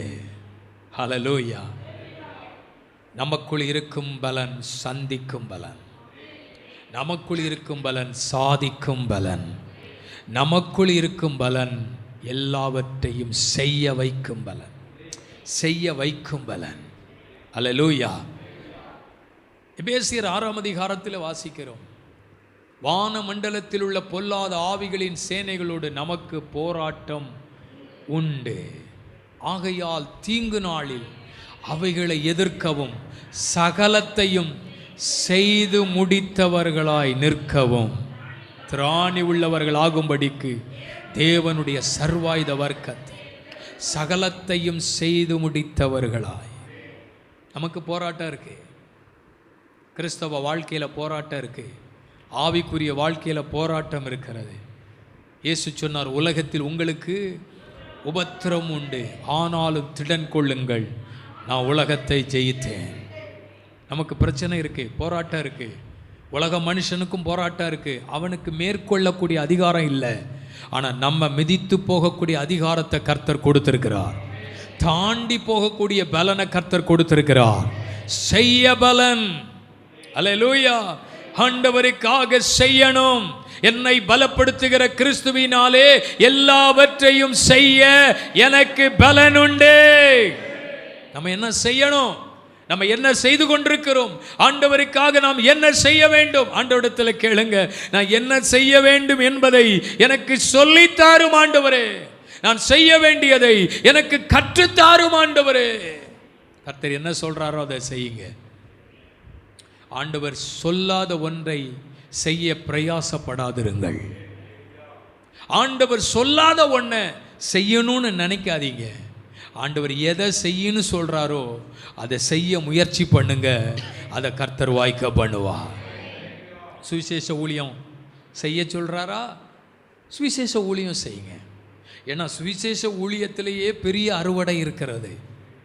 முன்னாலெல்லாம் துண்டு பிரதிகள் கொடுத்த காலங்கள், கிராமங்கள் தோறும் பட்டணங்கள் தோறும். என்னுடைய ஊழியத்தின் ஆரம்பமே அப்படிதான். ஆரம்ப நாட்களில், ஊழியத்திற்கு வந்த நாட்களில், ஆரம்ப நாட்களிலே அநேக கிராமங்களிலே போய் சுவிசேஷம் அறிவித்து நடந்து நடந்து நடந்து நடந்து அநேக கிராமங்களில் போய் சுவிசேஷம் அறிவித்து, இதுதான் ஆரம்ப ஊழியங்கள். கர்த்தருக்கு ஸ்தோத்திரம். எடுத்த உடனே மேடைக்கு வரல, எடுத்த உடனே பிரசங்கம் பண்ண வரல. இதை தான் முதல் ஊழியம். இன்னைக்கு எந்த இடத்துலெல்லாம் சுவிசேஷம் அறிவிக்கப்பட்டதோ, எந்த இடத்துலெல்லாம் துண்டு பிரதிகள் கொடுக்கப்பட்டதோ, அந்த இடத்திலிருந்து ஆத்துமாக்கள் சந்திக்கப்பட்டிருக்கிறார்கள். அந்த இடத்துல ஒரு அறுவடை உண்டாயிருக்கிறது. எல்லா ஊழியத்தை விட சுவிசேஷ ஊழியம் மிக முக்கியமான ஊழியம், பிரபலமான ஊழியம். ஹல்லேலூயா. ஆனால் இன்னைக்கு யாருக்கும் அதை செய்கிறதுக்கு இன்ட்ரெஸ்ட் இல்லை. சுவிசேஷ ஊழியமா? இல்லை பாஸ்டர், எனக்கு முடியாது பாஸ்டர், கை வலிக்குது, கால் வலிக்குது, இடுப்பு உழையுது, தலை வலிக்குது. உனக்கு என்னைக்கு தான் வலி இல்லாமல் இருந்துச்சு? அல்லேலூயா. மைக்கு கொடுத்து இப்போ ஒரு 10 நிமிடம் ஒரு பேசுவார் சொல்லுங்க, ஒரு வலியும் இருக்காது. சுவிசேஷ ஊழியமா? ஐயோ டைமே கிடைக்க மாட்டாங்க பாருங்க, எப்போ பார்த்தாலும் பிஸி, எப்போ பார்த்தாலும் பிஸி. உண்மையிலே சொல்ல, உலக மனுஷனை விட ஆண்டுடைய பிள்ளைங்க தான் ரொம்ப பிஸியாக இருக்காங்க. ஸ்தோத்திரம். ரொம்ப பிஸியாக இருக்காங்க. அப்படி என்ன தான் பிஸியோ தெரில, ஆனால் பிஸியாக இருக்காங்க. பிஸியாக இருக்கிற மாதிரி நடிச்சுக்கிட்டுறாங்க. சுவிசேஷ ஊழியத்தை போல ஒரு மகிமையான ஊழியம் இந்த உலகத்தில் வேற எங்கேயும் கிடையாதுங்க. அல்லேலூயா. ஸ்தோத்திரம். நம்ம செய்யணும். பர்சனல் எவாஞ்சலிசம் பண்ணலாம், தனித்தால் ஊழியம் செய்யலாம். அதெல்லாம் ரொம்ப ரொம்ப ஈஸி. அதுவும் சகோதரிமாருக்கு தனிப்பட்ட ஊழியம் செய்கிறது ரொம்ப ஈஸி. நான் சொல்கிறேன், நீ ஒரு நாள் எத்தனை பேரை சந்திக்கிறீங்க? ஒரு மார்க்கெட் போகிறீங்க, பிள்ளைங்களை ஸ்கூலில் கொண்டு விடுறீங்க, எவ்வளவு நாள் டெய்லி அவங்கள பார்க்குறீங்க. என்னைக்காவது ஒரு நாள் அவங்களுக்கு ஆண்டவரை பற்றி நம்ம சொல்லியிருப்போமா? எல்லாம் சொல்லியிருப்போம், ஆனால் ஆண்டவரை பற்றி சொல்லியிருக்கவே மாட்டோம். எல்லாம் சொல்லியிருப்போம். நான் சொல்கிறேன், அவங்கள கேட்ச் பண்ணுறதுக்கு ஒரு நல்ல வாய்ப்பு. நீங்கள் அவங்கள சந்திக்கும் பொழுது நீங்கள் அவங்கள பார்த்து கேட்குறீங்க, இப்படி கேட்குறீங்க, என்னக்கா இன்றைக்கி ஒரு மாதிரியாக ரொம்ப டல்லாக இருக்கிறீங்க, உங்கள் முகத்திலேயே தெரியுது, நீங்கள் என்ன ரொம்ப டல்லாக இருக்கீங்க இப்படின்னு ஒரு பிட்டை போடுங்க, அவங்களுக்கு உள்ளே இருந்து எல்லாம் வெளியே வந்துடும். அதை ஏன் கேட்குறீங்க? என் வீட்டுக்கார் ஒரே குடி, எனக்கு ஒரே கடன் பிரச்சனை, அதில் வேற எனக்கு பயங்கர வியாதி அப்படின்னு ஒன்று ஒன்றா சொல்லுவாங்க. நீங்கள் உடனே ஆமாம் எனக்கும் அப்படி தான், ஒரே இடுப்போலி, என் வீட்டுக்காரரும் குடிச்சிக்கிட்டு தான் இருக்காரு, ஸ்தோத்திரம், அப்பப்போ குடிப்பார், ஸ்தோத்திரம், அப்படி கம்யூனியும் கொஞ்சம் எடுத்துக்கிடுவார், ஸ்தோத்திரம், அப்பப்போ அப்படி போயிடுவார் அப்படின்னு சொல்லக்கூடாது. அவங்க ஒரு வியாதியை சொன்னால் நம்ம 10 வியாதியை சொல்கிறது. உங்களுக்கு இப்படி தானே இருக்குது, எனக்கு பாருங்கள், எனக்கு இப்படிலாம் இருக்குது, எனக்கு அப்படிலாம் இருக்குது. கத்திற்கு ஸ்தோத்திரம். அவங்க சுகர் ஒரு 200 இருக்குன்னா உடனே உங்களுக்கு 200 தானே, எனக்கு 450 இருக்குது. ஸ்தோத்திரம். ஆமாம், இன்றைக்கி எல்லாரும் ஒருத்தரை பார்த்த உடனே உனக்கு எவ்வளவு, உனக்கு எவ்வளவு, உனக்கு எவ்வளவு, இதுதான் கேள்வியே இருக்கே தவிர வேறு எதையும் இன்றைக்கி கேள்வி இல்லை. கவனிங்க. அப்போ அவங்கள அழகாக கேட்ச் பண்ணலாம். அந்த முகம், ஸ்தோத்திரம், இங்கே கூட சிலருக்கு முகம் அப்படித்தான் இருக்குது. அதுக்காக நான் இப்போ தனித்தால் ஊழியம் நான் செய்ய முடியாது, அதுக்கு தான் நான் சொல்கிறேன். ஸ்தோத்திரம். சிலருக்கு எப்போ பார்த்தாலும் முகம் அப்படித்தான் இருக்கும், வேற ஒன்றும் பண்ணவே முடியாது, வந்ததுலேருந்தே அப்படி தான் இருக்குது. ஏசப்பா தான் முகத்தை மாற்றணும். அல்லேலூயா, ஆமென். ஆமாம், எங்கேருந்து பிடிச்சிட்டு வந்தாரோ தெரியலையே, இந்த ஆளை கொண்டு விட்டுருக்கு அப்படின்னு சிலர் ஒரு மாதிரியாக சீரியஸாக அப்படியே பார்த்துக்கிட்டே இருக்காங்க. ஜெபம் வேற, முடிக்கணும் முடிக்கணும் முடிக்கணும் முடிக்கணும், முடிக்க உதவி செய்யுங்க, முடிக்க உதவி செய்யுங்க, நீ ஜெபம் பண்ணு, எனக்குள்ள பிரசங்கம் வந்துக்கிட்டே இருக்கும்.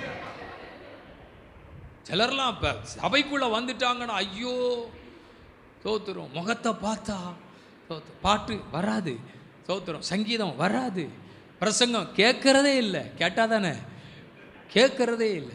பிரசங்கம்னு ஆரம்பித்த உடனே பைபிளெல்லாம் மூடி வச்சுட்டு அப்படியே கன்னத்தில் கையை கொடுத்து கமந்தே இருக்கிறது.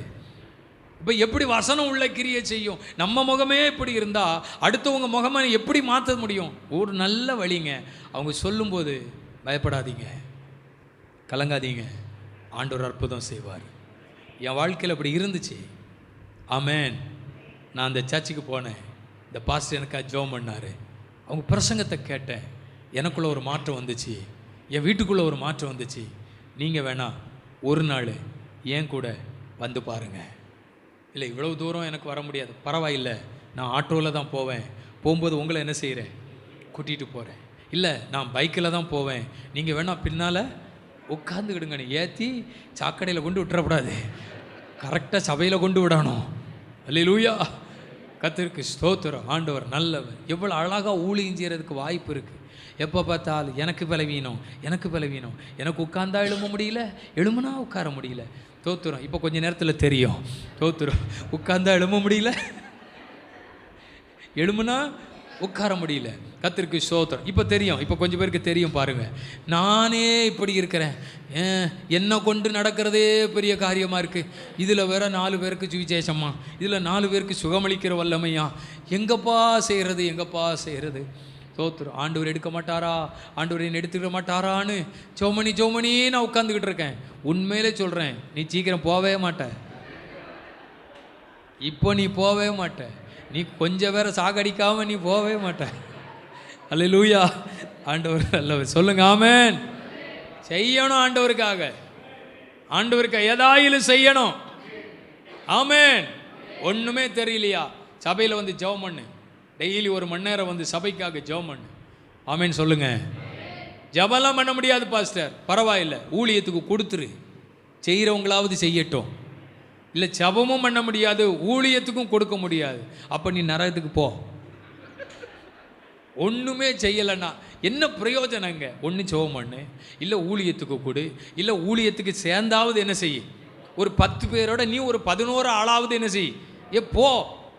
இல்லை அதெல்லாம் முடியாது, அதெல்லாம் முடியாதுன்னா யோசித்து பாருங்களேன், நம்ம என்ன ஆண்டவருக்காக செஞ்சிட்டோம். ஆண்டவரே எப்போ வருவீர், ஆண்டவரே எப்போ வருவீர். அவர் ஒன்றை பார்த்து தொலைச்சி போடுவேன், ஒன்றும் செய்யாமல் தோத்துறேன். ஏன் ராஜ்யத்துக்கு வரணும்னு ஆசைப்படுறியா, தோத்துறேன், எதையாவது செஞ்சிட்டு வா. அதுக்கு தான் ஆயுசு நாட்களை கூட்டி வச்சிருக்கிறார். இல்லைன்னா கொரோனாவில் தூக்கியிருப்பார். அப்போ போக வேண்டிய ஆள் தான். தோத்துரும் இன்னைக்கும் வச்சிருக்காருன்னா ஆண்டவருக்காக ஏதாவது செய்கிறதுக்காகத்தான் வச்சிருக்காரு. அல்லேலூயா, கர்த்தருக்கு ஸ்தோத்திரம். ஆண்டவர் நல்லவர், செய்ய பலன், செய்ய பலன். வாலிபர் மத்தியில் ஊழியம் செய்யணுமா செய்யுங்க, பெரியவர்கள் மத்தியில் ஊழியம் செய்யணுமா செய்யுங்க, சண்டே கிளாஸ் ஊழியமா செய்யுங்க. என்ன ஆண்டவருக்காக செய்யணும்னு விரும்புகிறீங்களோ அதை செய்கிறதுக்கு ஆண்டவரே உங்கள் பலனை எனக்கு தாருன்னு கேளுங்க. நான்காவது, சகிக்கும் பலன். சொல்லுங்க, சகிக்கும் பலன். உங்கள் பேரில் யாதொரு குற்றத்தையும் செய்யாத காரியத்தை உங்கள் பேரில் சொல்வார்களேயானால் நீங்கள் பாக்கியவான்களாய் இருப்பீர்கள். நம்ம மேலே இல்லாததெல்லாம் சொல்லுவாங்களாம், நம்ம மேலே இல்லாததெல்லாம் சுமத்துவாங்களாம். ஆனால் வேதம் சொல்லுகிறது அதை நம்ம சகிக்கணுமா. கிறிஸ்தவ வாழ்க்கையில் நெருக்கம், பாடு, கஷ்டம், கண்ணீர் இதெல்லாம் நம்மளை சந்திக்கும். இதெல்லாம் நம்ம சந்திக்கும். உலகத்தில் உங்களுக்கு உபத்திரவம் உண்டு, ஆனாலும் திடன் கொள்ளுங்கள், நான் உலகத்தை ஜெயித்தேன். அப்போ பாருங்கள், சகிக்கணும். இன்றைக்கி நம்மளால் நிறைய விஷயத்தை சகிக்க முடியல. இயேசு கிறிஸ்துவுக்கு வந்த பாடுகள் எத்தனை, இயேசுவுக்கு வந்த நிந்தை எத்தனை. கிறிஸ்துவின் நிமித்தம் நீங்கள் துன்பப்படுத்தப்படுவீர்களானால் நீங்கள் அதை சகிக்க வேண்டும் என்பது வேதம் சொல்லுகிறது. இன்னைக்கு சொல்லுகிறேன், சகிக்க பலன். அல்லேலூயா. உலகம் என்ன அப்படி சொல்லுது, குடும்பம் அப்படி சொல்லுது, உறவுகள் அப்படி சொல்லுது, என்ன சார்ந்தவங்க இப்படி சொல்கிறாங்க. இனி நான் ஜெபத்துக்கு போகவே மாட்டேன், இனி நான் கர்த்தரை தேடவே மாட்டேன், நான் என்ன வீட்டிலேயே உட்காந்துட போகிறேன். அப்படி இல்லைங்க. அதை சந்திக்கிறது மட்டுமல்ல, அதை சகிக்கவும் செய்யணும். அல்லேலூயா. எத்தனை நிபச்சொல்லுகள், ஊழியத்தில் எத்தனை பாடுகள். நீங்கள் நினைக்கலாம், ஊழியக்காரங்களுக்கு வர்ற போராட்டம், ஊழியர்களுக்கு வருகிற பிரச்சனைகள். ஊழியக்காரங்க இருக்காங்களே, அவங்கள கேட்டு பாருங்கள். கூட்டம் முடிஞ்ச பிறகு வேணால் அவங்கள சந்தித்து கேட்டு பாருங்கள். உங்கள் ஊழியத்தில் நீங்கள் சந்தித்த பிரச்சனைகள்லாம் சொல்லுங்கள் பாஸ்டர் அப்படின்னு கேட்டு பாருங்கள். கதையாக சொல்லுவாங்க. அவ்வளவு நெருக்கம். உங்களுக்கு முன்னால் நிற்கும்போது, உங்களுக்கு முன்னால் பார்க்கும் பொழுது, ஆஹா ஓ இவங்கள போலலாம் இருக்கணும், ஆஹா இவங்கள போலலாம் வரணும், இன்னும் அருமையான பாட்டு, இன்னும் அருமையான பிரசங்கம் அப்படின்னு நீங்கள் நினைக்கலாம். ஊழியக்காரங்க உங்கள் முன்னால் வர்றவங்கெல்லாம் பார்க்குறதுக்கு தான் டிப்டாப்பாக இருப்பாங்க, ஆனால் எல்லாம் டாப்பு பிஞ்சு போய் தான் கிடக்கும். ஆமென். ஏன்னா அந்த வெளியே வர்றதான் வெள்ளையும் சொல்லையுமா வருவாங்க, அதுக்கு பின்னால் பெரிய சம்பவமே இருக்கும். அல்லேலூயா. என்ன நெருக்கம், என்ன பாடு, என்ன வேதனை, என்ன கஷ்டம். கர்த்தருக்கு ஸ்தோத்திரம். சவால்கள், எத்தனை விஷயத்தை சந்திச்சுட்டு உங்கள் மத்தியில் வந்து நிற்கிறாங்கன்னா நீங்கள் நினச்சிறீங்க ஸ்தோத்திரம் அப்படின்னா நம்மளும் ஊழியத்துக்கு போயிடலாம் போலுக்க, நம்மளும் பிரசங்கம் பண்ண போயிடலாம் போலுக்க, நம்மளும் ஆண்டோடைய. என்கிட்ட ஒருத்தன் கேட்டான் பாருங்கள், பாஸ்டர் அழகாக பிரசங்கம் பண்ணுறீங்க, நல்ல பாட்டு பாடுறீங்க, எனக்கு ஆசையாக இருக்குது, அப்போ ஊழியத்துக்கு வரணும்னா நான் என்ன பண்ணணும் அப்படின்னு கேட்டான் பாருங்கள் ஒரு கேள்வி. நான் சொன்னேன், ஊழியத்துக்கு வரணும் முதல்ல அடி வாங்கணும். அப்போ நீங்கள்லாம் அடி வாங்கி தான் அப்படி வந்திருக்கீங்களா? ஆமாம். எத்தனை பேருங்களை அடிச்சிருக்கான்? அடியெல்லாம் வாங்கித்தான் நாங்கள் இங்கே வந்து இப்படியெல்லாம் நிற்கிறோம். அப்படின்னா அந்த ஊழியம் எனக்கு வேண்டாம்ப்பா. அப்போது நீ சுகபோகமாக இருக்கணும், பாடுகளை சகிக்கக்கூடாது, துன்பத்தை சகிக்கக்கூடாது அப்படின்னு நீ நினைக்கிற. ஆனால் வேதம் சொல்லுகிறது, தேவனுடைய நாமத்தின் நிமித்தம் உன் பேரில் பொய்யான காரியத்தை சொன்னால் நீங்க பாக்கியவான்கள், நீங்கள் அதை சகிக்க வேண்டும். அல்லேலூயா. சகிக்க பலன். இந்த அருமையான நாளிலே கர்த்தர் ஒரு தெய்வீக பலனை நமக்கு கொடுக்க போறாரு, ஒரு விசேஷித்த பலனை கொடுக்க போறாரு.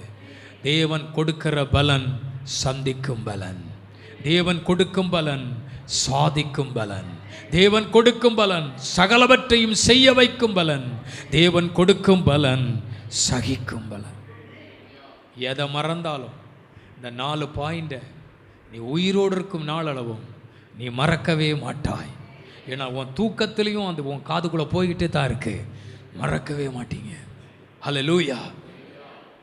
ஒரு 20 வருஷத்துக்கு முன்னாடி ஒரு சர்ச்சில் நான் பிரசங்கம் பண்ணின ஒரு பிரசங்கத்தை 20 வருஷத்துக்கு பிற்பாடு அந்த பிரதர் என்னை சந்தித்து சொன்னார், பாஸ்டர் 20 வருஷத்துக்கு முன்னாடி நீங்கள் எங்கள் சர்ச்சுக்கு வந்திருந்த போது ஒரு பிரசங்கம் பண்ணீங்க, 3 பாயிண்ட் சொன்னீங்க. நான் எல்லா இடத்துலையுமே 3 பாயிண்ட் தான் பேசுவேன், ஆனால் நான் இங்கே மட்டும்தான் 4 பாயிண்ட் பேசியிருக்கேன். அதுக்கு ஒரு காரணம் இருக்குது.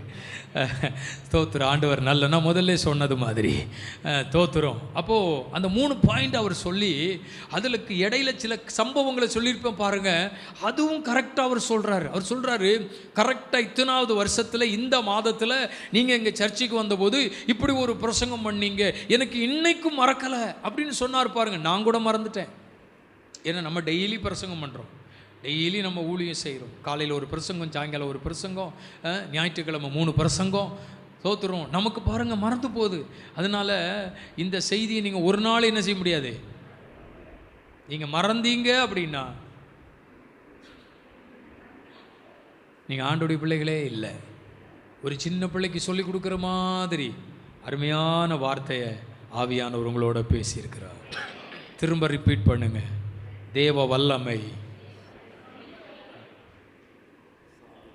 இப்போமே சொல்ல முடியலண்ணா, 20 வருஷம் கழிச்சு என்ன சொல்ல போகிறீங்க?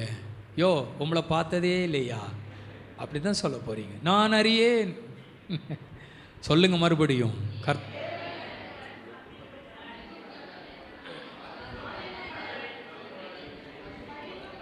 இந்த நாளுக்கு இடையில புதுசாக ஒரு பலனை சொல்கிறத பாருங்க சிலர், அவங்க வெளிப்பாடு அது. எல்லாரும் இந்த வார்த்தையை சொல்லி போகிறோம். சந்திக்கும் பலன், சாதிக்கும் பலன், செய்ய வைக்கும் பலன், சகிக்கும் பலன். எழுப்பி நிற்போமா? ஜெபம் பண்ணலாமா? எல்லாரும் ஜெபம் பண்ணலாமா? ஆமென். இந்த நாளில் ஒரு விசேஷித்த அபிஷேகத்தை கர்த்தர் உங்களுக்குள்ளே போட போகிறார். ஆமென். இன்னால் ஆண்டவருக்காக எதையுமே செய்ய முடியலையே, ஆண்டவருக்காக எதையுமே செய்ய முடியலை, நான் செய்யணும்னு ஆசைப்படுறேன், கர்த்தருக்காக சில காரியத்தை நான் செய்யணும்னு நினைக்கிறேன், ஆனால் என்னால் எதுவுமே செய்ய முடியல. நான் தேவ சமூகத்தில் ஜெபிக்கணும்னு நினைக்கிறேன், ஆனால் என்னால் ஜெபிக்க முடியல. ஊழியம் செய்யணும்னு ஆசைப்படுறேன், ஆனால் ஊழியம் செய்ய முடியல. சில பலவீனம் என்னை தாக்கி கொண்டிருக்கிறது. நான் ஆண்டவருக்காக ஒரு காரியத்தை செய்யணும்னு நினைக்கும் பொழுதெல்லாம் என் சரீரம் பாதிக்கப்பட்டு விடுகிறது, என் சரீரத்தில் பலவீனங்கள் ஏற்பட்டு விடுகிறது. எனக்கு ஆசை இருக்கு, எனக்கு விருப்பம் இருக்கு, ஆனால் என்னால் செய்ய முடியல. எனக்கு ஆசை இருக்கு, எனக்கு விருப்பம் இருக்கு, ஆனால் என்னால் செய்ய முடியல. இன்னைக்கு சொல்லுகிறேன், செய்வதற்கான தேவ பலத்தை ஆவியானவர் உங்களுக்குள்ளே கட்டளையிட போகிறார். ஹல்லேலூயா, ஹல்லேலூயா, ஹல்லேலூயா. உங்கள் மேலே இன்றைக்கு ஒரு விசேஷித்த அபிஷேகம் போடப்பட போகிறது. அப்போஸ்தலர் காலங்களிலே சம்பவித்தவைகள் இனி சபைகளுக்குள்ளே சம்பவிக்கும். அப்போஸ்தலர் நாட்களிலே நடந்த அசைவுகள் இனி தேசத்திலே உண்டாக போகிறது. ஹல்லேலூயா. பரிசுத்த ஆவியாகிய பலன் சாதிக்க வைக்க போகிறது. உங்களை கொண்டுதான், உங்களை கொண்டுதான், உங்க மூலமாகத்தான் இந்த தாலுக்காவில் ஒரு பெரிய மாற்றம், உங்க மூலமாகத்தான் இந்த தாலுக்காவில் ஒரு பெரிய அசைவு, உங்க மூலமாகத்தான் ஒரு பெரிய எழுப்புதல், ஒரு அசைவு உண்டாக போகிறது. ஆமென், ஆமென், ஆமென், ஆமென். கர்த்தர் கிரியை செய்ய போறாரு. இன்னைக்கு கர்த்தருடைய சமூகத்தில் வந்திருக்கிற ஒவ்வொருவர் மேலும் ஒரு விசேஷித்த அபிஷேகம் இறங்கி வரப்போகிறது. ஆமென். என்னை பலப்படுத்துகிற கிறிஸ்துவினாலே எல்லாவற்றையும் செய்ய எனக்கு பலன் உண்டு, பலன் உண்டு, பலன் உண்டு. என் அன்பு ஊழியக்காரனே, உன் வாழ்க்கையில ஒரு சோர்ந்து போன நிலையில இருக்கிறாய். ஆமே, நீ நினைத்தபடி உன் ஊழியம் இல்லை, நீ ரொம்ப பிரயாசப்படுகிறாய். நீ பிரயாசப்படுகிறதற்கு பலன் உனக்கு கிடைக்கவில்லை. நீ எவ்வளவுக்கு அதிகமாய் ஜெபிக்கிறாயோ அவ்வளவுக்கு அதிகமாய் நீ சோதனையை சந்திக்கிறாய். எவ்வளவுக்கு அதிகமாய் ஜெபிக்கிறாயோ அவ்வளவுக்கு அதிகமாய் பாடுகளை சந்திக்கிறாய். நீ ஆண்டவருடைய சமூகத்தில் ஒரு எலியாவை போல சோர்ந்து போன நிலையில இருக்கிற தேவனுடைய ஊழிய காரனே, உங்களை குறித்து தான் ஆண்டவர் சொல்லுகிறார், நான் உன்னை அழைத்த நோக்கமும் உன் மேல் வைத்திருக்கிற திட்டமும் மாறி போகவில்லை. உன்னை கொண்டு நான் செய்ய வேண்டிய வேலையை நான் செய்ய விரும்புகிறேன். ஆமே, உன் மூலமாய் நடக்க வேண்டிய சில காரியத்தை நான் செய்ய விரும்புகிறேன். நீ நினைக்கிறாய் இந்த ஊழிய அழைப்பு எனக்கு இல்லையோ, இல்லாவிட்டால் இந்த இடத்தில் ஊழியம் செய்வது தேவனுடைய சித்தம் இல்லையோ, ஆண்டவருக்கு சித்தம் இல்லாமல் ஒருவேளை நான் இதை செய்து கொண்டிருக்கிறபடியினால் நான் தோல்வியை சந்தித்து கொண்டிருக்கிறேனோ, ஆண்டவருக்கு சித்தமில்லாமல் தான் இது நடந்து கொண்டிருக்கிறதோ, ஏனென்றால் ஒரு திருப்தியான காரியத்தை நான் செய்யவில்லையே, நான் எதிர்பார்த்தது போல எந்த ஒரு காரியமும் நடக்கவில்லை என்று மனமுடைந்து நிற்கிறீர்கள் அல்லவா? அப்படிப்பட்ட நிலையில் இருக்கிற ஊழியர்கள் இங்கே இருக்கிறதை ஆவியானவர் சொல்லுகிறார். இன்றைக்கு சொல்லுகிறேன், உன்னை கர்த்தர் பலப்படுத்த போகிறார். உன்னை அழைத்த அழைப்பு மாறவில்லை, உன் மேல் வைத்த தரிசனம் மாறவில்லை. உன்னை சந்திக்கிற சில சவால்கள் திரும்ப திரும்ப திரும்ப ஆமென், நீ எழும்பும் பொழுதெல்லாம் ஆமென், உன்னை எழும்ப விடாதபடி சில சவால்கள் உனக்கு எதிராக நிற்கிறது. இன்னைக்கு சொல்லுகிறேன், ஆவியானவர் அந்த கட்டுகளை உடைக்கிறார். ஆவியானவர் அதை உடைக்கிறார். நீ செய்ய முடியாதபடி, கர்த்தருடைய காரியத்தை நிறைவேற்ற முடியாதபடி நீ சந்தித்துக் கொண்டிருக்கிற சகல போராட்டங்களும் பிரச்சனைகளும் இந்த ராத்திரி வேளையில் ஒரு முடிவுக்கு வரப்போகிறது. முடிவுக்கு வரப்போகிறது. உனக்குள்ள ஒரு தடுமாற்றம், இந்த ஊழியத்தை செய்யணுமா, இல்லை அந்த ஊழியத்தை செய்யணுமா, இல்லை சுவிசேஷ ஊழியம் செய்யலாமா, இல்லாவிட்டால் சபை ஒன்று செய்யலாமா? ஆமேன் ஆமேன். இப்படி ஒரு தடுமாற்றத்தின் நிலைகள். எனக்கு ஒரு வெளிப்பாடு வேணும், கர்த்தர் என்கிட்ட பேசணும். கர்த்தர் சொல்லிட்டாருன்னா, ஆண்டவர் பேசிட்டாருன்னா நான் இறங்கிடுவேன். கர்த்தர் எனக்கு ஒன்றும் சொல்ல மாட்டேங்கிறாரு. ஒரு அடையாளத்தை கேட்டு காத்திருக்கிறாய் மகனே, ஒரு அடையாளத்தை கேட்டு காத்திருக்கிறீர்கள். எனக்கு இதை சொல்லித்தாரும் என்று கேட்கிறீர்கள். கர்த்தர் சொல்லுகிறார், தாயின் கற்பத்தில் உருவாகும் முன்னே நான் உன்னை பெயர் சொல்லி அழைத்தேன், நான் உன்னை பெயர் சொல்லி அழைத்தேன். என்னுடைய அழைப்பு மாறாதவைகள், என்னுடைய அழைப்பு மாறாதவைகள். உன் மேல வைத்திருக்கிற என் திட்டத்தை நான் சீக்கிரமா நிறைவேற்றுவேன். நினைப்பதற்கு மேலான காரியங்கள் உன் மூலமா நடக்க போகிறது, உன் மூலமா நடக்க போகிறது. ஹல்லேலூயா, நடக்க போகிறது. உங்க மூலமா அற்புதங்களை பெற்றவங்க, உங்க மூலமா நன்மைகளை பெற்றவங்க உங்களுக்கு எதிராக செயல்படுகிறதை நான் பார்க்கிறேன். உனக்கு விரோதமாய் போராடுகிறதை பார்க்கிறேன். வேறு யாரும் அல்ல, வெளியில் இருக்கிற நபர்கள் அல்ல. உன் மூலமா ஆசீர்வதிக்கப்பட்டவர்கள், உன் மூலமா நன்மை பெற்றவர்கள் இப்பொழுது உனக்கு விரோதமாய் எழும்பி நிற்கிறதை பார்க்கிறேன். ஒரு சவாலோடு நின்று கொண்டிருக்கிறாய். கர்த்தர் சொல்லுகிறார், இதற்கு ஒரு முடிவை நான் கொடுக்க போகிறேன். நீ சந்திக்கிற இந்த சவாலிலே நீ தோற்று போக மாட்டாய். உன் காரியம் ஜெயமாக இருக்கும், உன் காரியம் வெற்றியாக இருக்கும். நீ சோர்ந்து போகாதே. Thank you. எனக்குள்ளே ஜீவ ஊற்று, அது வற்றாது ஒரு நாளும். எனக்குள்ளே ஜீவ ஊற்று, வற்றாது ஒரு நாளும். இந்த கூட்டத்துக்குள்ள இருக்கிற சில நபர்களை கர்த்தர் வல்லமை எடுத்து பயன்படுத்த போகிறார். நீ தேவனால் பயன்படுத்தப்படுகிற ஒரு பாத்திரமாய் நீ மாறப் போகிறாய். நீ தான் சொல்லி கொண்டிருக்கிறாய், எனக்கு தகுதி இல்லை, எனக்கு அந்த கிருபை இல்லை, எனக்கு அந்த பலன் இல்லை. நீ சொல்லுகிறாய், நான் தகுதி இல்லாமல் நிற்கிறேனே ஆண்டவரே. கர்த்தர் சொல்றாரு, இந்த கூட்டத்துக்குள்ள இருக்கிற சிலரை கர்த்தர் தேசத்தில் பயன்படுத்துகிற காலங்கள் வந்துவிட்டது. சில வாலிப பிள்ளைகளை கர்த்தர் எடுத்து பயன்படுத்த போகிறார். ஓ glory to God. உங்க மேல ஒரு அபிஷேகம் இருக்கிறது. ஓ உன் மேல ஒரு அபிஷேகம் இருக்கிறது. கர்த்தருடைய வல்லமை உன்னை தொடுகிறது, கர்த்தருடைய கரம் உன்னை தொடுகிறது. அற்பமா எண்ணப்படுகிறாய், உன் ஜெபம் அற்பமா எண்ணப்படுகிறது. உன் தரிசனம் நடக்க போற சில காரியத்தை கர்த்தர் உனக்கு காண்பிக்கிறார். ஆமென். ஆனால் அது அற்பமா எண்ணப்படுகிறது. கர்த்தர் சொல்லுகிறார், அற்பமா எண்ணப்படுகிற இடத்துல நீ ஒரு கனத்திற்குரிய பாத்திரமாய் மாற போகிறாய். உன்னையும் தேவன் பயன்படுத்துகிற காலம் வந்துவிட்டது. ஹல்லேலூயா.